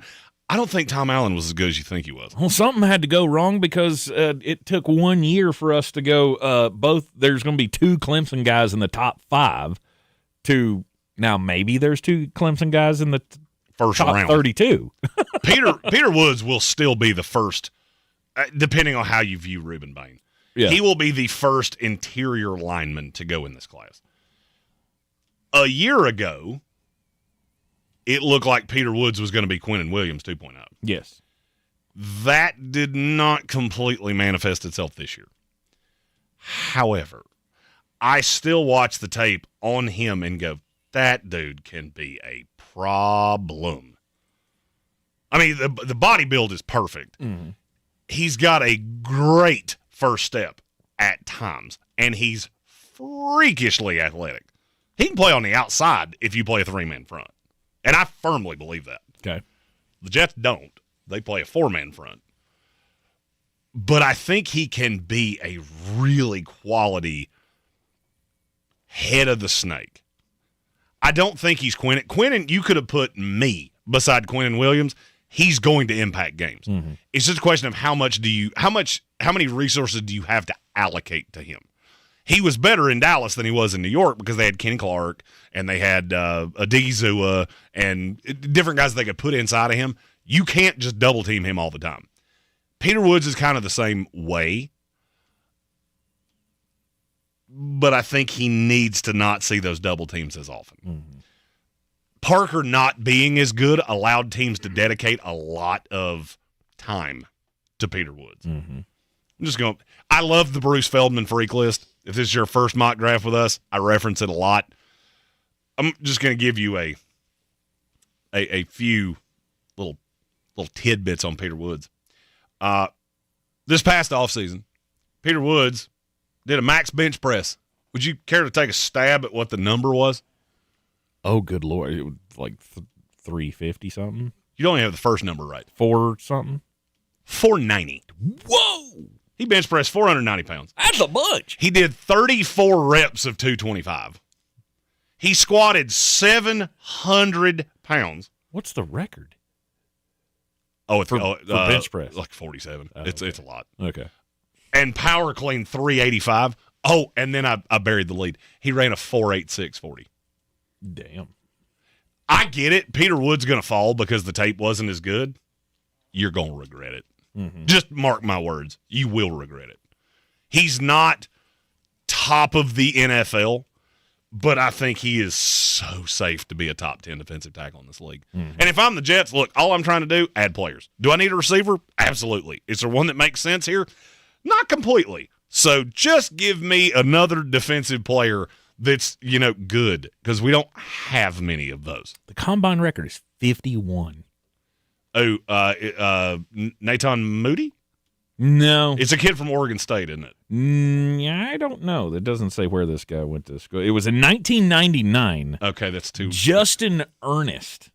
Yeah, I wouldn't have gotten that one. No, he's got the official record, but of guys who actually got drafted, because he did not get drafted in 1999. Of the guys who actually got drafted, the record was set in 2011 by a defensive lineman. I know this, and it's going to make you do, because when I say his name, you're going to go, what is it? Stephen Paella. 2011, drafted by the Chicago Bears. I just want to 49 reps. That's a lot. I just want to look at something. Because yeah, guess where Stephen Paella went to school? Oregon State. There he is. I could not come up with his name. I knew exactly what school he went to. Yep. There you go. Let's see. Number 17. Now, this is a caveat pick. A caveat pick. Because I do think Taylor Decker's going to come back. Okay. If he doesn't, I believe Detroit would chase I believe that's where you would see Penei Sewell go to the left side, and they would chase a right tackle. Okay. So if that were to not happen, then you would have to go some other path. There's not a tackle here that I can justify taking, but there is an offensive lineman that I can justify taking. All right, at number 17 in mock draft 1.0, the Detroit Lions select Vega Ioane, guard out of Penn State. This dude is a monster of a man. And he might be the highest character kid in the class. I have never found a soul that has said a negative word about him. And if you tell me that they're going to have Tate Ratledge and him on the inside, what are you going to do at center? I don't know. Because I can't take Connor Lew this high, especially coming off an injury. I can't take Jake Slaughter this high. Do I try to take one of them in the second round? Maybe. I don't know. Vega Ioane is the best guard in this class. And the only reason it's kind of close is because one of them has been an absolute shooting star for about the last 6 weeks. We'll get to him in just a bit. Okay. This is unequivocally the best interior offensive lineman in this class. Detroit Fan Man said Decker is retiring, which he very well may. There isn't a right tackle to give you. Anybody here would be such a reach. Literally, there's not another tackle that comes off the board for 10 picks. So you're reaching aggressively. And I can't do that in a mock this early. Okay. Ioane is just a guy that, and it could even be that I've just looked at the rest of the class and been not disappointed, but it gets so bootsy so quick. Like you get to chase Bisonitis so fast. I mean, he's my 4. And I think that's maybe a day 2 pick. Maybe. Depending on scheme. What was his last name? Bisonitis. Bisonitis. He's got to play for the Bills, right? If I've got Bisonitis, I need to go to Buffalo. I think Matt Khalil has Bisonitis, but you have to ask his wife about that. Vega Ioane, 6'4", 330 pounds. Tank's dead for no less than 30 seconds. I mean, he's just a house. He's strong. He's strong as an ox. I can't take you seriously because he's just dead. I can't help it. The craziest part to me about Vega Ioane is how good his feet are. Mm-hmm. Usually when you see a giant guard like this, they're very lumbering and clunky. Mm-hmm. He's not. And this is where it gets. I'm not pandering to Detroit Fan Man here because he said this. I think there's a possibility he could play tackle. I've never seen it, so it's a projection. Mm-hmm. All of the markers that I look for of can you play tackle in the NFL, he checks every box. Mm-hmm. The hands are good enough, the feet are good enough. I don't think he's going to be a sieve. Do I think he would be a great tackle? No. But if you got into a situation like this year where you're just cycling dudes, he's the only one. All right, we got to take a break here in the Sportsocracy mock draft 1.0 from @the NFL Draft Nerd. One final note on Vega Ioane. If I have the big knock on him is that sometimes his hands and his brain don't seem to work in concert, and his hands and his feet are almost working against each other. There are times you watch it almost looks like he's pawing at guys. To me, that's easily coachable. So I don't worry about that. Some other people do. But Ioane, to me, his drop dead spot's the Chargers at 22. All right, we'll pick it up at number 18 right after this. ESPN Asheville, your mountain weather forecast. Rolling into our Wednesday afternoon, feeling like, I'd say April, not January. Beautiful blue sky, 65 degrees. Tonight, some clouds, upper 30s. Tomorrow, a little more clouds, still some sun, low 60s. Chance of rain as we go through Thursday night and Friday. I think a better chance Friday afternoon into Friday night. From the Weather Channel, I'm Ray Staging. This report is sponsored by IHOP. Introducing the IHOP Value Menu. All your breakfast favorites like pancakes, eggs, bacon, or French toast are just $6 every day. Get a big, filling, sit-down breakfast for only $6. Go to your happy plates with the $6 IHOP Value Menu. Available every day at IHOP. It's a new year, and Aleve is here to help you keep your New Year's resolutions on track. Whether it's a daily walk, hitting the gym, or spending more time with friends and family, Aleve's got your back. With up to 12 hours of body pain relief per dose, Aleve keeps you moving with long-lasting body pain relief so you can chase those dreams and achieve your goals. Don't let body pain slow you down. Keep going with Aleve, because this year is your year. Try Aleve. Use as directed for minor aches and pains. At Straight Talk, we get it. You say no a lot. Mom, can I get a tarantula? No. Coffee? No. So we're giving you more reasons to say yes, like a free 5G phone with real unlimited data with select plan activation. Can I use the free phone? Yes. See? Doesn't it feel good to say yes to more? Absolutely. Face tattoo? Absolutely not. Available at straighttalk.com and Walmart. Taxes and fees apply. In-store activation of Gold Unlimited plan or higher required. For network management practices, visit straighttalk.com. The free iHeartRadio app is the #1 app for radio. One tap gets you the most live radio stations from all over the country. Or make your local go-to a preset on the app with another tap. Get what millions already have, the free iHeartRadio app. iHeartRadio. The #1 app for radio. This is J.W. Whitley, General Manager at Parks Ford of Hendersonville. Our value of commitment. Committed to you as our customers and the community that we serve. To do better, be better every day. That's the Parks Promise. Experience the Parks Promise today at parksfordhendersonville.com. Sure, you know Appalachian Motor Coach is the official shuttle sponsor of the Living the Dream Tailgate Tour. But did you know that they can get you anywhere in style?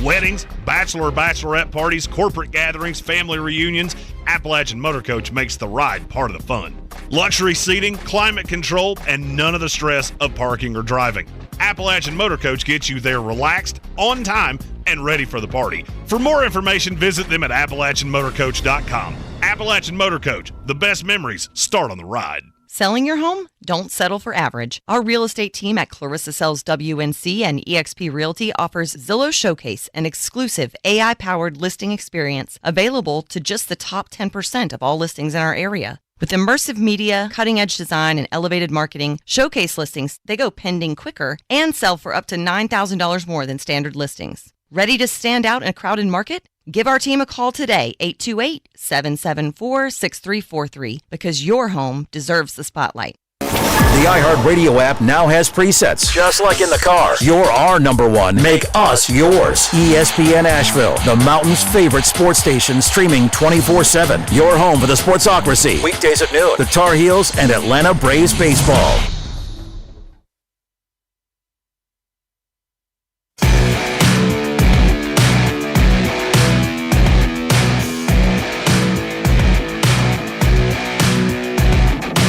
Welcome back into the Sportsocracy on ESPN Asheville. It is Mock Draft Wednesday. Mock Draft 1.0.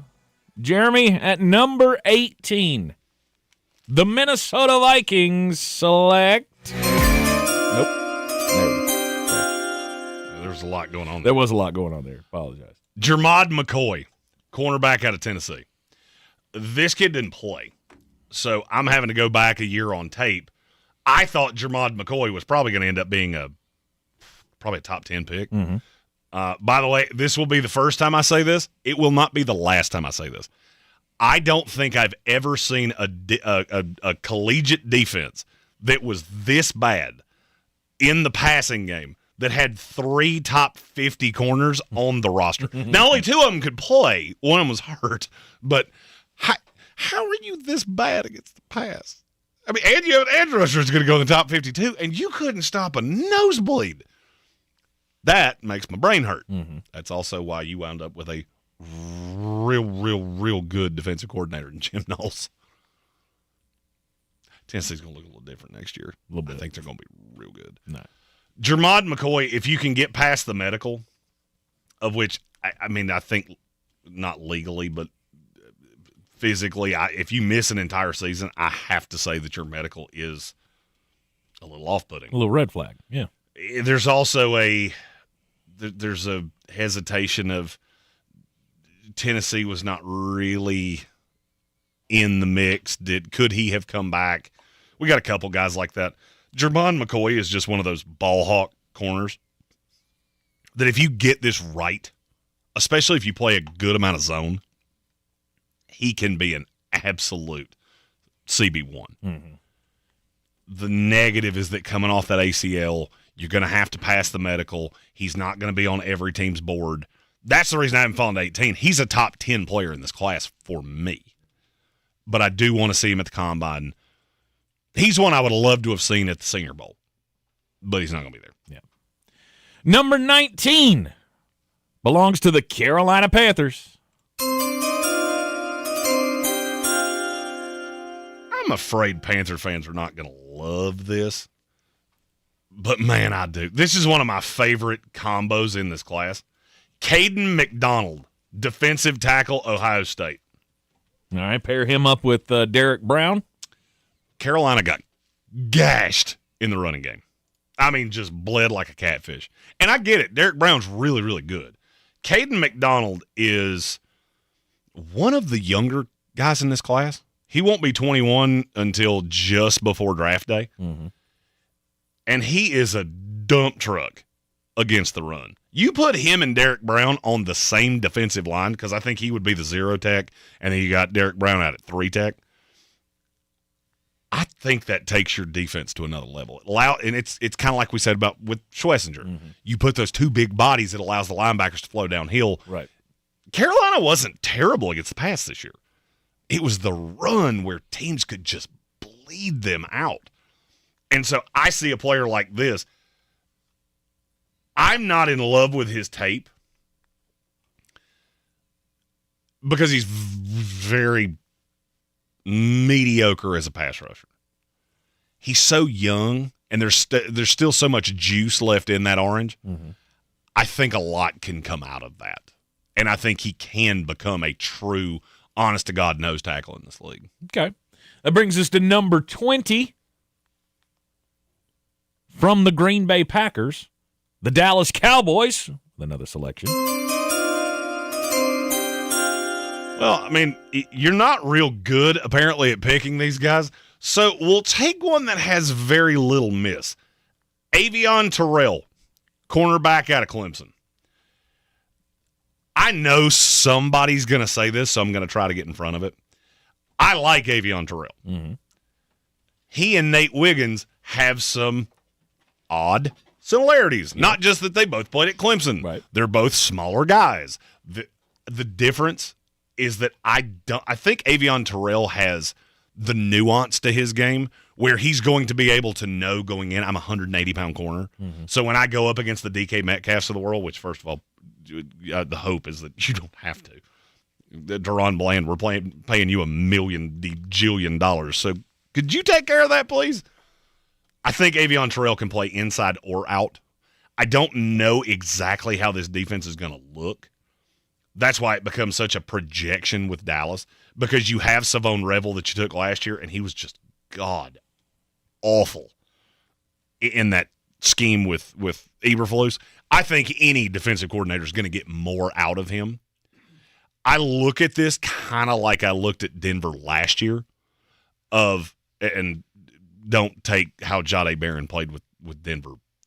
It's not apples to apples, but it's kind of similar. With Terrell in the immediate, my intention is one day he's going to play on the outside. I can play him in the slot right now. And is it a little high to take a slot corner? Absolutely. The difference, and this is the just absolute biggest difference between Nate Wiggins and Avion Terrell. Avion Terrell's really good against the run. Yep. I've never seen a corner this light that held up well against the run. He moves very fluidly. He's really sticky in coverage. I mean, if I'm Dallas, I just got to keep throwing things at the defense. I think the offense is fine. Would I like to have a running back? Sure, I can address that later.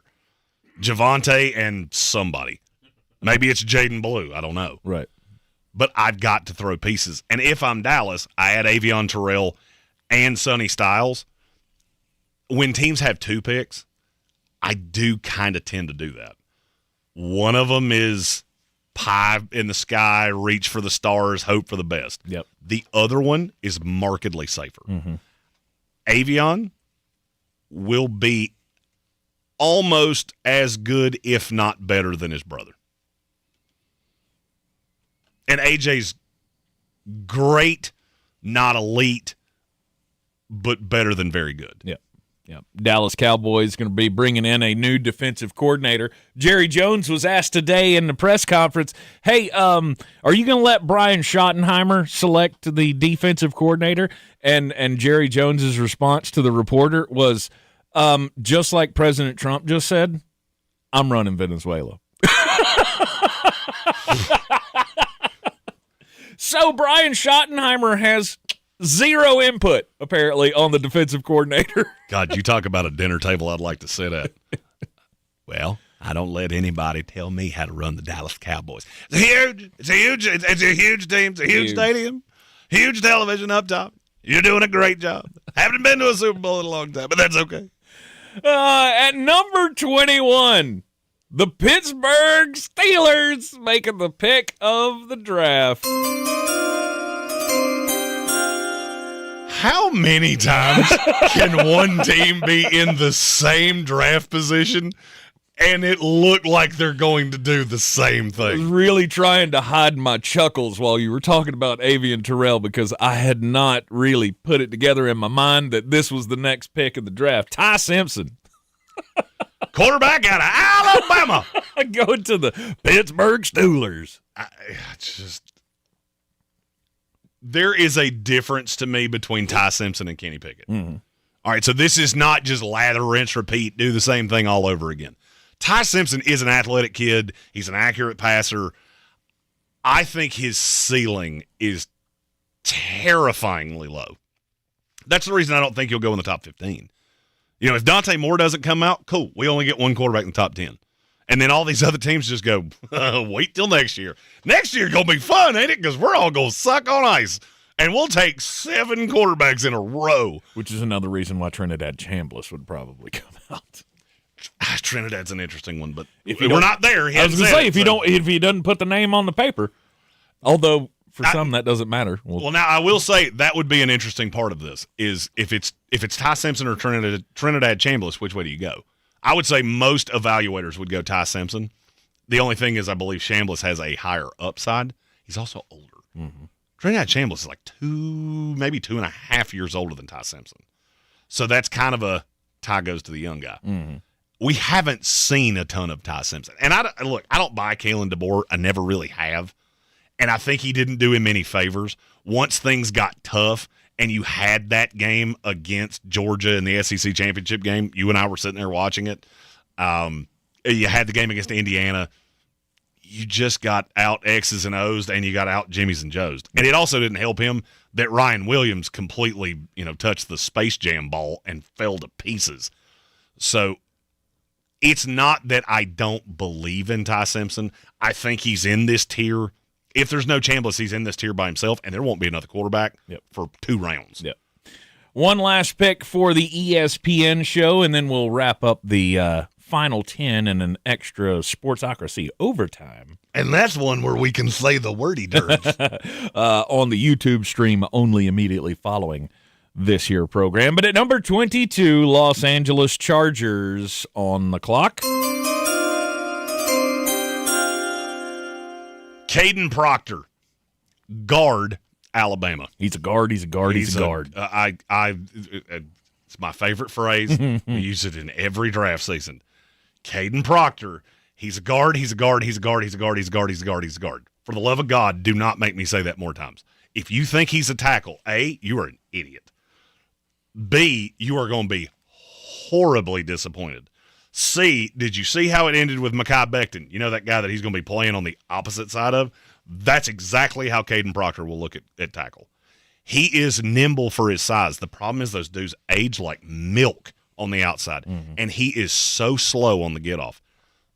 The thing with Caden Proctor, I think he's one of the safest players in the draft. Just slide him inside. Play him at guard and run behind him, and you're done. You're done. If you want to do the fun little gimmicky pitchy woo-woo with him, more power to you. You don't have to do that, but if you want to, sure. He's shown an ability to do that. He is. I always laugh when people say that a 375-pound offensive lineman is freakishly athletic. Okay. I'm going to give you a point of comparison. That's like looking at somebody on the table that's getting liposuction and going, man, you're really not fat if we were walking out of a Jenny Craig meeting. You're still fat. You're just not as fat as I expected you to be. He's athletic. He still has knees that are practically the same size as every other knee you've ever seen. If you keep doing that forever, you're going to fall apart. There's no ifs, ands, or buts about it. Time and gravity are undefeated. How do you mitigate that? The same way that the Philadelphia Eagles did with Makai Becton. They took this big, huge human, and instead of asking him to set out on that right knee or set out on that left knee if he's playing left tackle, you now just have to push forward. It takes some of the wear off, and it's just like a shock absorber in a truck. If you keep hitting speed bumps at 50 miles an hour, eventually one of those tires is going to be way closer to the fender well than the rest of them are because the shock's going to explode. Right. Caden Proctor's a good player. If you can mentally just take it out of your mind that he even played tackle, you will like his tape so much better. And he becomes a no-doubt first-round pick. If you are determined to make him a tackle, he shouldn't go in the first 2 days. That is a day 3, take a shot in the dark at it and pray for the best. You are in the Sportsocracy. This is ESPN Asheville. flip over to the YouTube channel if you're listening on the iHeartRadio app or on the terrestrial signal. We got to get out of here, but they don't just give us an extra hour because we need one. No, but overtime coming up on the YouTube stream as we'll run down the final 10 picks of NFL draft mock draft. NFL mock draft 1.0 by Jeremy Green. You could just say best day of the year. Call it good. Yep. We'll be with you tomorrow here on the ESPN at noon. ESPN Asheville, your mountain weather forecast. Rolling into our Wednesday afternoon, feeling like, I'd say April, not January. Beautiful blue sky, 65 degrees. Tonight, some clouds, upper 30s. Tomorrow, a little more clouds, still some sun, low 60s. Chance of rain as we go through Thursday night and Friday. I think a better chance Friday afternoon into Friday night. From the Weather Channel, I'm Ray Staging. This report is sponsored by IHOP. Introducing the IHOP Value Menu. All your breakfast favorites like pancakes, eggs, bacon, or French toast are just $6 every day. Get a big, filling sit-down breakfast for only $6. Go to your happy plates with the $6 IHOP Value Menu. Available every day at IHOP. Are you running for office and have a message you want every voter in your district to hear? Well, that's where radio comes in. Radio is your direct line to morning commuters, midday grinders, and late-nighters. Radio puts your message right where your voters are. Plus, it's 1/10 the time and cost of video. Don't just campaign. Connect with millions all over the country. Even thousands in the smallest communities with radio. Call now and be on air in just 48 hours. 844-844-IHEART. That's 844-844-IHEART. ESPN Asheville, broadcasting from the Ingalls studio at Radio Ranch. Log on to ESPNAVL.com and make us your number one preset on the iHeartRadio app. ESPN Asheville, number one for sports coverage in the mountains. Now that a new year is here, start 2026 by showing your gratitude. iHeartRadio's Thank a Teacher, powered by Donors Choose, celebrating the incredible impact of public school educators. Nominate an outstanding teacher in your life who's gone above and beyond for their students to be among the winners of $5,000 to stock their classroom. Teachers give their time, money, and hearts to help students succeed. Help us say thank you to the educators shaping our future. Get all the info and nominate a teacher who goes the extra mile today at iHeartRadio.com/teachers. Mountain Graphics and Showtime Sports have teamed up under a new local owner to serve our community with the finest custom apparel and unique branded items at the best price. Mountain Graphics and Showtime Sports can customize whatever you, your team, or your local group may need with high-quality screen printing, embroidery, and laser engraving. Visit mtngraphicsavl.com or showtimesportsavl.com. That's mtngraphicsavl.com or showtimesportsavl.com for your local one-stop custom apparel shops. Welcome to the Ingalls Table, a delicious destination with recipes galore. Need to whip up a dessert, entree, side dish? No problem. The experts from the Ingalls Table take you through it step by step with expert tips and advice along the way. Find the Ingalls Table at ingalls-markets.com or swing by the store and pick up your free copy of the Ingalls Table magazine. And let's get cooking. Ingalls, low prices, love the savings.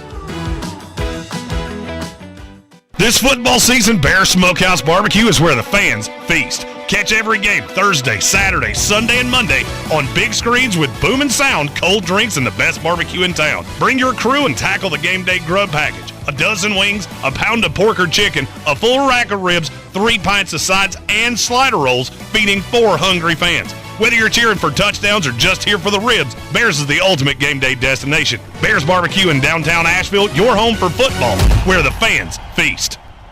All across the Tar Heel state. Tar Heels on the run. Trimble to the cup, layup, Kellen in the foul. This is Carolina basketball. Long rainbow three, nothing but net from the rookie. Out to Trimble. He'll try another triple. Counted. The home of the 6-time national champions. Drives and hammers it home. This is your radio home for the Tar Heels. Asheville's home for the Tar Heels is ESPN Asheville. Portions of the following program were pre-recorded. Asheville's number one sports station, ESPN Asheville, WPEK, W225CJ Fairview, WMXF Waynesville, an iHeart radio station. Guaranteed human. ESPN Asheville, your mountain weather forecast. Rolling into our Wednesday afternoon, feeling like, I'd say April, not January. Beautiful blue sky, 65 degrees. Tonight, some clouds, upper 30s. Tomorrow, a little more clouds, still some sun, low 60s. Chance of rain as we go through Thursday night and Friday. I think a better chance Friday afternoon into Friday night. From the Weather Channel, I'm Ray Staging. This report is sponsored by IHOP. Introducing the IHOP Value Menu. All your breakfast favorites like pancakes, eggs, bacon, or French toast are just $6 every day. Get a big, filling sit-down breakfast for only $6. Go to your happy plates with the $6 IHOP Value Menu. Available every day at IHOP. Yeah. So expressive. Oh, yeah. We're going to talk to Brooke Pryor.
Live from the Ingalls studio. I can't wait to play with myself every day. The Sportsocracy. Damn the devil to hell! Let the big dogs eat! Let them on the field! Come get you some of this. Fire them cannons! By golly, put more powder in those things. He couldn't take any more disappointment. Oh my God. The Jets killed him.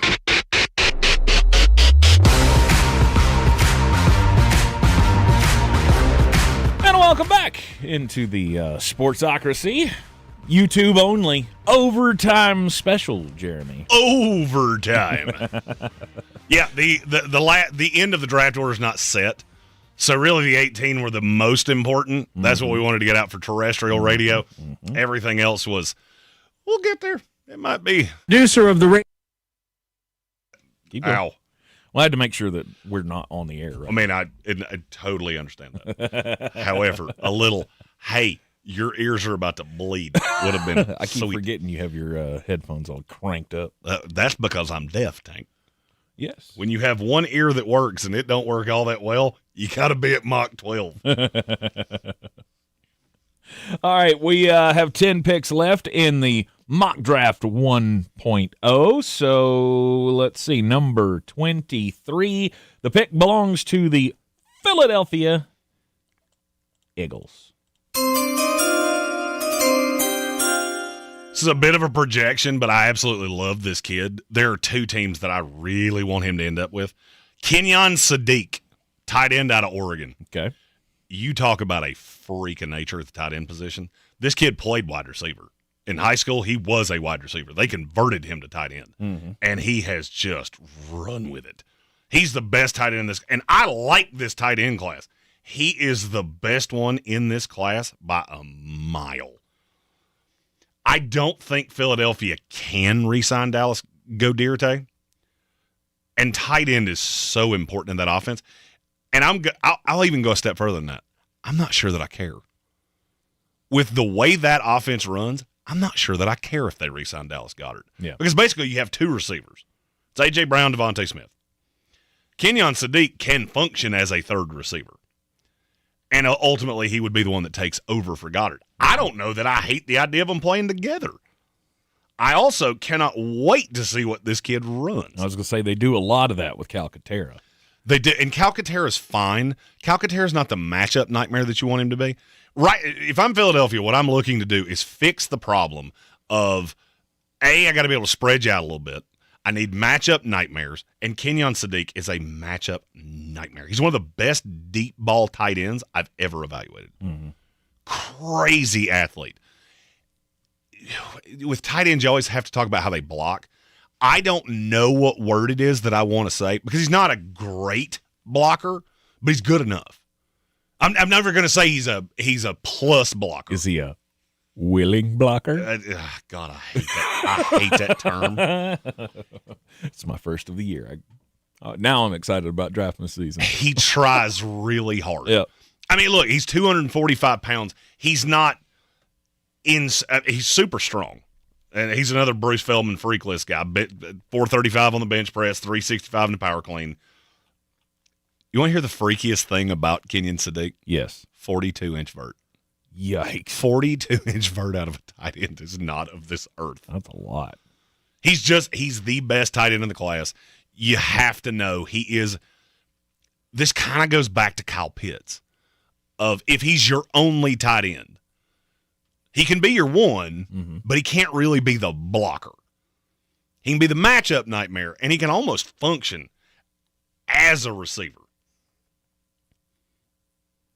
But he shouldn't be the one you fixate on as a blocker in the run game. Okay. All right. I was just looking through the workbench here. And he's 12 on Workman's list. Overall. 12th overall. Gary Birch said Vernon Davis, and I'm not going to lie to you, that's a real good comp. Ooh, you tell me I can get Vernon Davis at the 23 pick in the draft? I'm in. The difference is Vernon Davis was a little bit bigger. Mm-hmm. He was a little bit faster, and he was probably every bit as strong. Okay. But now, if you tell me those two end up in the same ilk of each other, I'm not going to be shocked. I won't be shocked at all. And that time, I said ilk instead of elk. Yep. Next up, if you've got a nice case of bisonitis, you might like this pick. Yeah, Cassius Howell does not have bisonitis. How do you know? Number 24. Assuming. I am just assuming. Number 24, the Buffalo Bills. Cassius Howell, edge rusher, Texas A&M. These are always really difficult players for me because I don't love them outside of specific situations, and it is so hard for me to explain why. So give me a team in the top 23, so a team that I've already made a pick for, that you think really needs a pass rusher.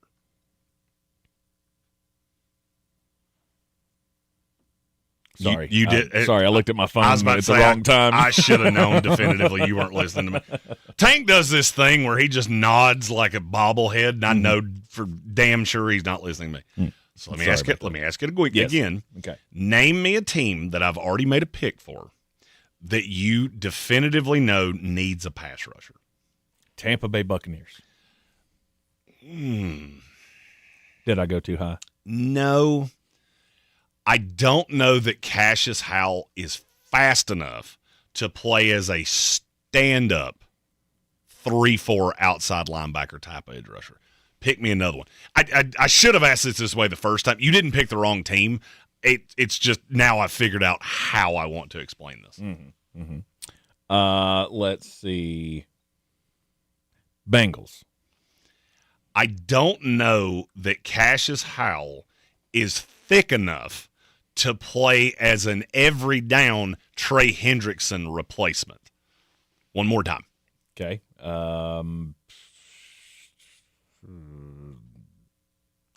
Washington Commanders. I know definitively Cassius Howell is not a good enough all-around player to be the best pass rusher on a good defense. So I can keep doing this with teams. Carolina Panthers. Same thing I said about Washington. Yeah. Well, although he and Scorton, I don't actually hate that. Because, see, then there comes the but of, well, I don't think he's fast enough to play as a stand-up 3-4, but he's good enough in coverage that he can drop out if his hand's in the dirt. And if you can somehow find a way to mitigate the fact that he's not very straight-line fast, you might be able to play him as a 3-4. It reminds me, and I'm trying to think of a kid's name now. It'll come to me in just a minute. He's a really good football player. He's just in a body that I'm not sure how you mitigate the deficiencies. The one team that I really like him for, especially if they find a way to re-sign Joey Bosa, is in Buffalo because he goes into a rotation where now I don't necessarily have to have this high expectation. I can plan on playing you 35 to 40 snaps a game and you're see ball, get ball. Because he can do that. I mean, he was the SEC Defensive Player of the Year. Kid's got to be pretty talented. And he is, and it shows on tape. By the way, Kyle Kennard was the name I was trying to think of from last year. The kid from South Carolina, where he's such a tweener, and he wound up going to the Chargers, and he stands up. And it's fine. I think it'll get better in time. But you have to build him into whatever it is that you want, and you kind of have to mitigate some of his deficiencies. I like the tape. I don't like the body. All right, number 25, the Chicago Bears. You ever have, and I know you tinker around with mock drafts, and by the way, at some point in this, I just pieced this together. At some point in this cycle, we're getting the Tank Spencer mock draft. Okay. We're going to give it to Tank, and we're going to bounce back and forth on how I feel about the things that he has done. Okay. And we're going to do it pretty quick because I want to do it before I have tainted the well by saying things like what I'm getting ready to say about T.J. Parker, edge rusher, Clemson. The question that I was going to ask you is, do you ever see a player and you have there's some things that you don't like? For T.J. Parker, I don't like the tape from 2025 at all, but I think that was a defensive coordinator problem. Okay. And that's coming from a guy that played for one of the two defensive coordinators at Clemson in Mike Houston. He and Tom Allen, I just don't think they were a great fit for T.J. Parker.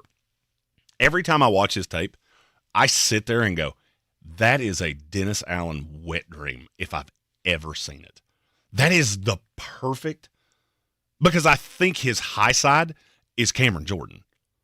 Like, that's what I think he can be that good. T.J. Parker was a top 5 pick coming into this draft. He had a bad year, and everybody seems to be forgetting everything he did up until this year. I get it. It wasn't good. Name me the defensive player at Clemson that was as good in 25 as they were in 24. They don't exist. Right. I've graded them all. There ain't one. So then you have to get into this weird, I'm judging you on 24 more than I'm judging you on 25, but I have to be cognizant of what I saw in 25.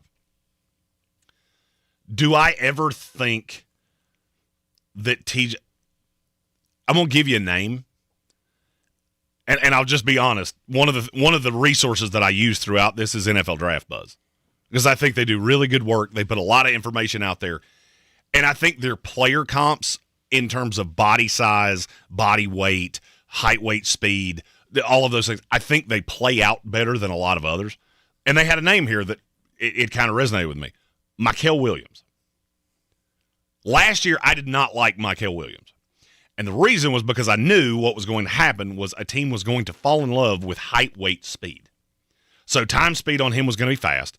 He was going to lift well. He was going to do all the things you wanted to see because in shorts, he is freakishly impressive. The problem is he can't actually play. He is a ball of clay that you're hoping you can turn into something. Now, I don't believe that with T.J. Parker.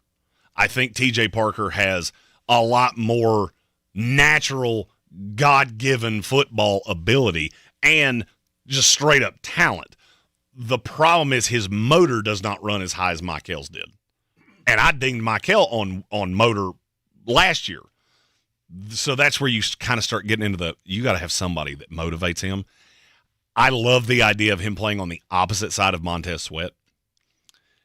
And then you have that back half that can punish you. So you give a quarterback that extra beat because they're thinking about Kevin Byard. They're thinking about Jalen Johnson. They're thinking about Kyler Gordon. And that kind of mitigates some of the maybe T.J. Parker doesn't jump off the page in terms of first step burst, but then you get into nuance, and I like a lot of the nuance. That's where I think the scheme fit works for Chicago. This is one of those.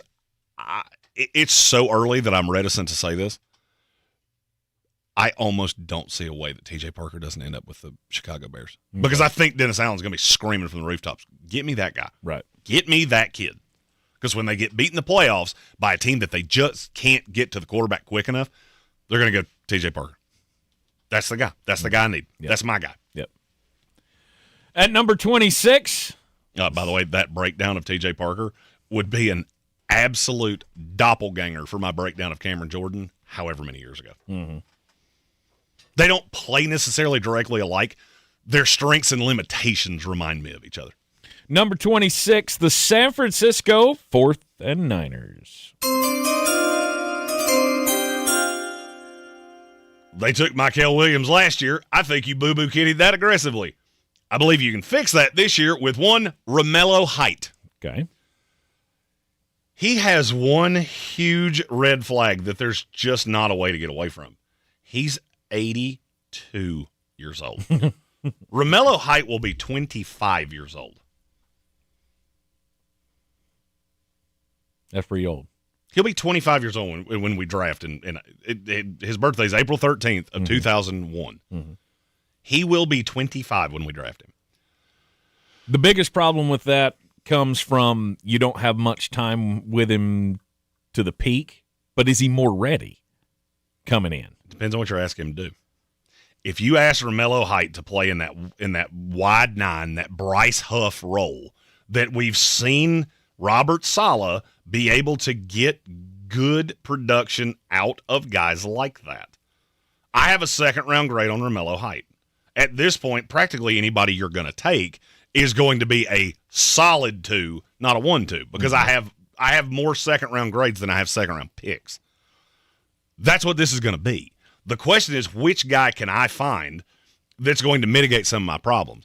Because in my head, I'm trying to mitigate what I did last year because I took Mykel Williams thinking he's going to be, that's my edge forever, but he's not. Mm-hmm. So now I need somebody on the opposite end of Bosa.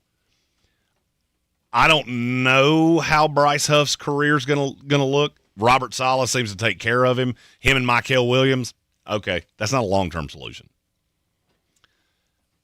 I think Romello Height can be. I also, and this is going to sound a little strange when I say it, I don't know that Romello Height has to just put his hand in the dirt. I think you can move him around. Now, that wouldn't be what you do with him in San Francisco. Mm-hmm. But in terms of what he can be in the NFL, he is an elite pass rusher. Elite pass rusher. So, sub-package guy with a really quick first step. It also takes a little bit of pressure off Nick Bosa. Because Bosa's had a lot of injury issues. Because I know somebody's going to say, well, it's not the biggest need. Well, for what's sitting here on the board, you don't have a whole lot of choices. At number 27, the Houston Texans.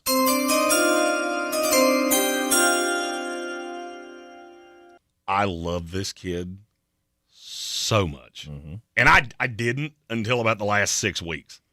Emmanuel Pregnon, guard center? Oregon.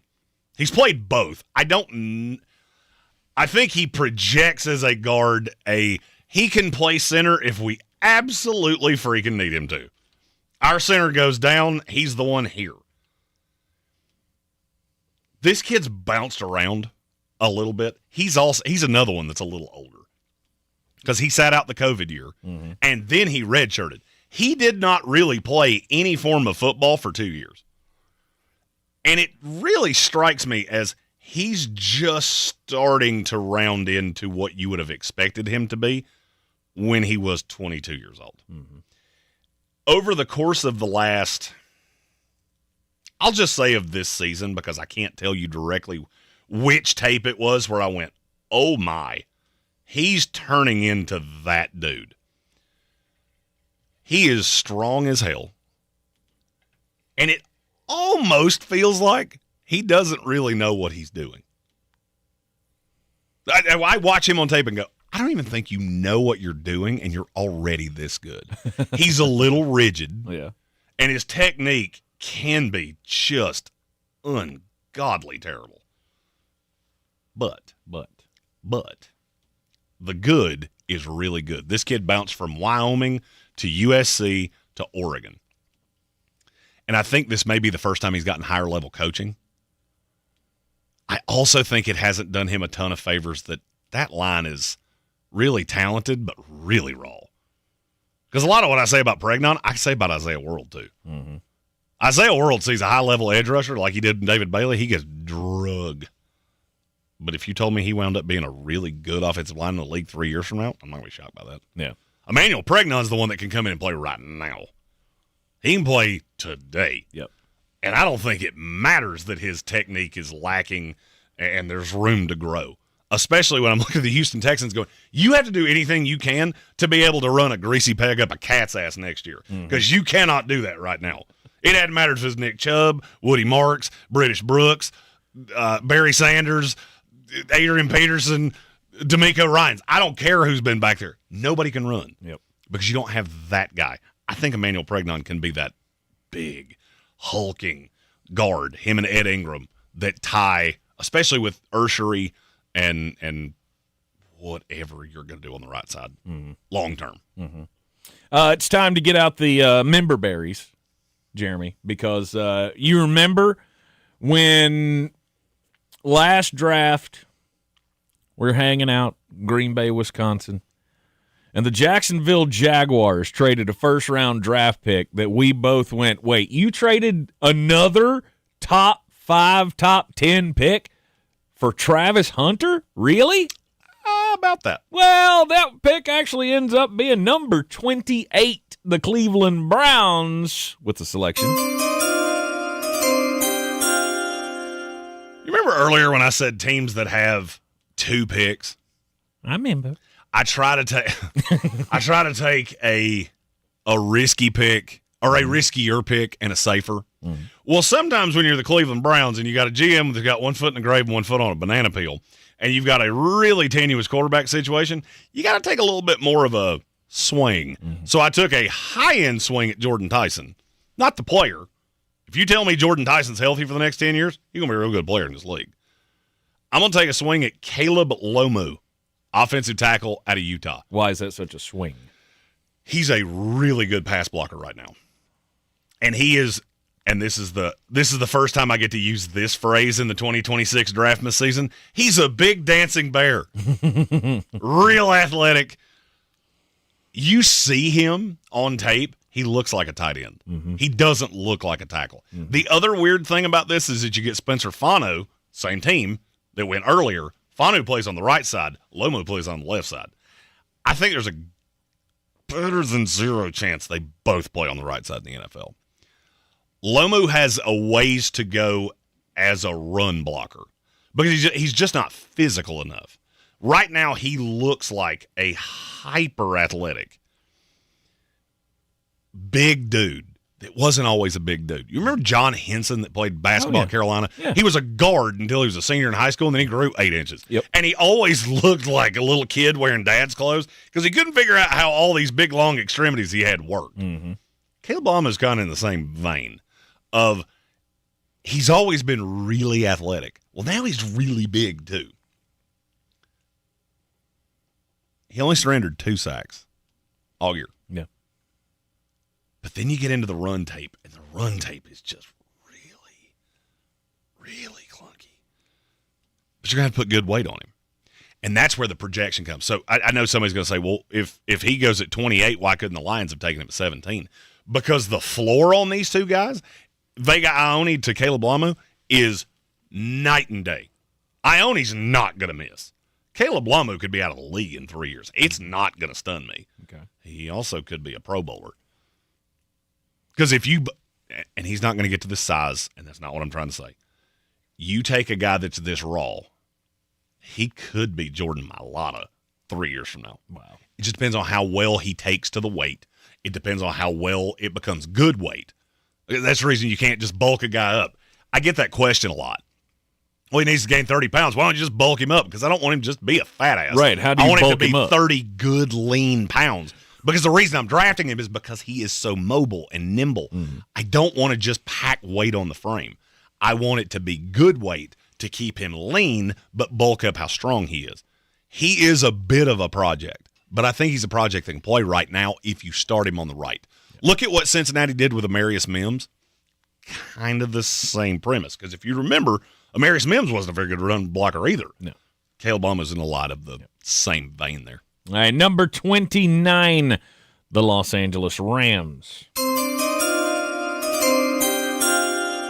You know, when in doubt of your quarterback, and you've got Puka Nacua and Devontae Adams, and I think you'll have Matthew Stafford back, just bulk up your defense and make the defense absolutely freaking terrifying. Mm-hmm. I gave you David Bailey earlier. Now I'm going to give you Colton Hood, cornerback, Tennessee. Mm-hmm. This kid's 20 years old. He's another one that won't be 21. He'll barely be legal to drink on draft night. And this is kind of a Dr. Jekyll, Mr. Hyde tape evaluation on a kid.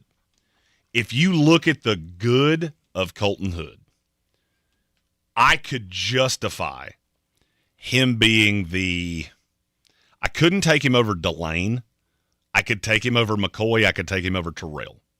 I could justify him being the number 2 corner in this class. Mm-hmm. Then you get into the clunkiness of this. He did not always look great as the one. He's 6 foot, 195 pounds. I think he's going to run real well. But I don't. The fact he can play any kind of coverage and he's very multiple is what took me to L.A. The fact that he is everything I said about Avion Terrell, where he's little but he's really good against the run, Colton Hood's the exact opposite. Colton Hood's bigger and not nearly as good against the run. Mm. So he's not going to hold up to that as well. He's not a good tackler. And I've seen people say that it's a technique thing. I just don't think he's ever going to be a good tackler. And there are a lot of corners that are just not good tacklers. There's a lot of juice left here. Yeah. And it's a projection. Same thing I said about McCoy. McCoy, the defense went to hell in a handbasket when he wasn't there. Colton Hood was in this when it went to hell in a handbasket. And you do have to wonder, if you're this good, why were you not able to take away one side of the field? He did to a point.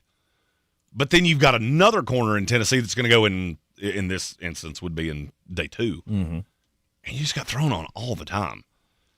I don't think he can ever be a 1, but you get to this point, the Rams need a true, legit corner. I think he can be a true, legit corner. I know McVay doesn't put that kind of stock into quarterbacks. I wanted to put Trinidad Chambliss there, and I'm not going to lie to you, I really thought about it. I just don't think he's going to be in this class. Yeah. Also thought about a couple other quarterbacks. We're never going to have 2 first-round picks again. So, when in Rome, do as the Romans do. Oh, and why not take a bigger swing or something? I also think the Rams will trade that pick. Okay. I fully believe the Rams will trade up? that pick. No. Oh, okay. No, I don't. I think they'll take the best player available at 13. They'll trade that pick for a pick next year. Because there are a lot of guys in this. If you're looking for a linebacker, there's still a really good linebacker out there. If you're looking for a receiver, there's still a really good receiver out there. I could see a path a good team goes, that's my piece. I want to go get Denzel Boston ahead of the New England Patriots. Mm-hmm. Because that's the big-bodied receiver that I want. And then we make not necessarily a boo-boo, we just give you the ammo for next year in that quarterback class. Right. So at number 30, the New England Patriots. I always hate to tip my hand, but sometimes I have to. Denzel Boston, wide receiver out of Washington. I get it with New England. New England's got a lot of receivers. But they have a lot of guys that I think are talented. Mm-hmm. I like Pop Douglas. I like Efton Chisholm. Stephon Diggs is getting older, but he can be your 1. The one thing they don't have, and I don't think Mac Hollins can be this guy, is the big, actual, honest-to-God threat. Mm-hmm. So you take what Mac Hollins was able to do. He's basically I've always said Mac Hollins is basically a tight end. Because the reason he's in this league is he's one of the best blocking wide receivers in the league. Big-bodied, strong, never wears shoes, kind of a knucklehead. Denzel Boston can do everything I just said. Oh, by the way, he'll also whip your ass up one side and down the other down the field. Mm-hmm. I know people that like Denzel Boston better than Makai Lemon. Really? I'm not one of them. Not because I don't think he's good, just because I think Makai Lemon is one of those really rare with the ball in his hands kind of players. Right. Denzel Boston is a rare. He's 6'4", 210, and I'm pretty sure he's still going to run in the 4.4s. He's strong. He's big-bodied. He's got really good hands. I've seen some people knock him on that. I don't really get it. On the hands? Yeah. I don't get it because I've never seen it. To me, he's got some of the strongest hands I've ever seen. Yeah, he may not have the best soft hands, but they're really strong. Mm-hmm. I mean, you can pull up his highlight tape and watch. He was playing Colorado State, and I know that's not like a big-time opponent, but there was a throw in the Colorado State game where the ball is coming into the end zone. He's in the air with one hand. He misses it with the right hand, and maybe that's what you're talking about. It hit him in the shoulder pad, and he somehow caught it with the left hand underneath the defender as he's falling into the end zone for the touchdown. I see a play like that, and I go, I don't know if I can judge your hands negatively on a play like that. So what some scouts call that's a second catch. Yeah. Is that it hits your hands and then it comes off, it's out there, and if you were to get hit, it's just going to go up in the air. Right. I don't judge him on – because he did have a few of those. Right. I know the player you're talking about. Yeah. Denzel Boston's one of the players I've watched the most. Randy L. in the chat said he's the number one receiver on his personal board, and he's a Patriots guy. Yeah. That's his number one for the Patriots good for you. receiver. Yeah. I love it. I think there are draft classes that we've had at wide receiver where Denzel Boston would have been the one. Mm-hmm. I don't think he'll ever be a true one, but I think he can be a really damn good too, especially for Drake May, because that gives you another red zone target that's on the outside. Mm-hmm. Instead of trying to run the two tight ends, Hooper and Henry, across each other or use the big body over the middle, now I got a guy on the outside that you have to deal with because he is a problem. Yeah, he is a giant. He was also the punt returner at Washington. That's one of those weird little facts. He was the honorable mention all Big Ten punt returner at 6'4", 210. Yeah. I don't know that I've ever seen that before. Savion Williams was pretty tall, but he wasn't built like Denzel Boston. It might be that we get to the combine, I see him and go, oh, I'm doing the same thing I did with Savion Williams. You're not as big as they told me you are. Yep. I don't think I'm going to do that, but I might. Yep. At number 31. Denver Broncos. This is a replacement to Alex Singleton, who is 33 and is a free agent. Sounds about right. C.J. Allen. There you go. Linebacker out of Georgia. I'm gonna let you talk on C.J. I Allen. like that guy. I mean, he's got a lot of real good speed to a quarterback.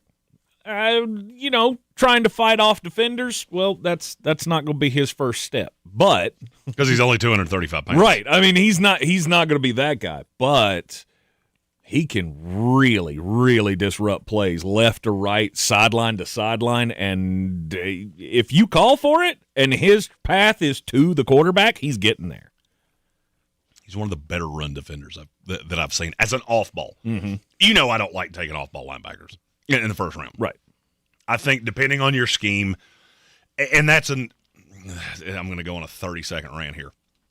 Linebacker is one of the only positions in football when it comes to the off-ball guys where your skill set is so different team to team that a C.J. Allen is a guy that I really like with the Denver Broncos because you got him and Dre Greenlaw. Mm-hmm. He takes over Singleton. He becomes the run heavy, and then I can kind of teach him some of these things, maybe bulk him up to a NFL playing size because he's only 6'1", 235. Right.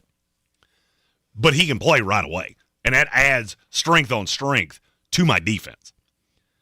The only thing that scares me about this prognostication to Denver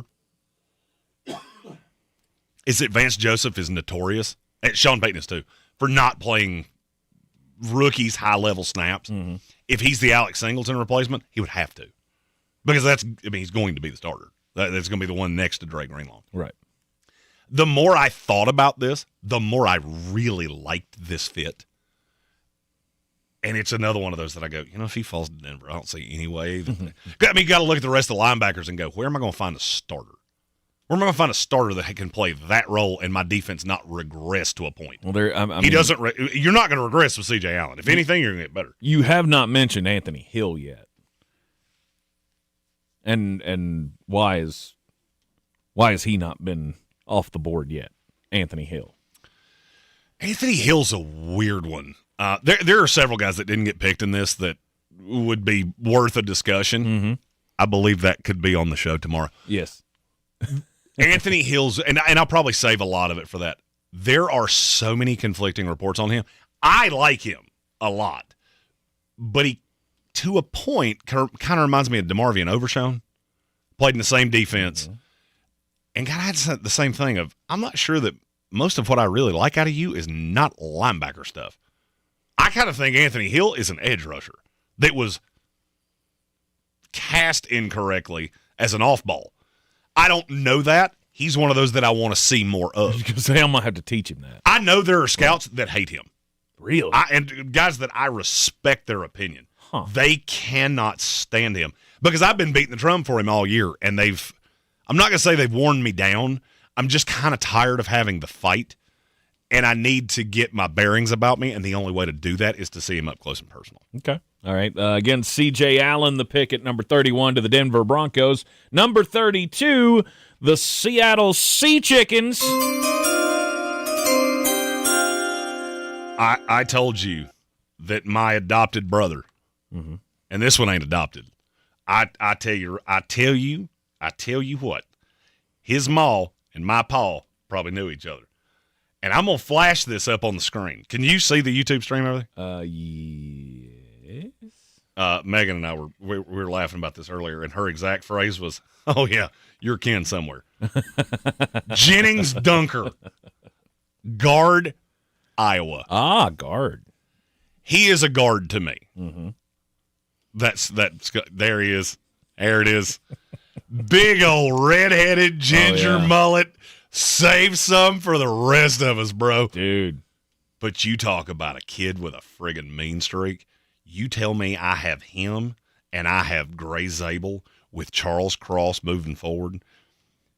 I would like to get them a receiver. There's a drop-off here. And I'm not going to lie, I did consider KC Concepcion because I think Concepcion could be what they wanted Cooper Kupp to be.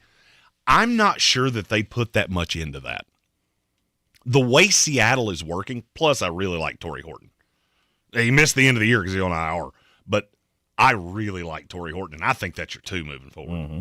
That's why I liked Concepcion, because I can play Horton on the outside, I can play JSN on the outside, and then I play Concepcion in the slot. Ooh. You still got Elijah Arroyo with Barnyard, and then you got your two running backs. Yeah. The thing I kept coming to was how much issue they've had out of that second guard spot. And I know somebody somewhere, a Seattle fan's going to say, we don't draft guards in the first round. Do you not? Because you just did. And it's worked out reasonably well.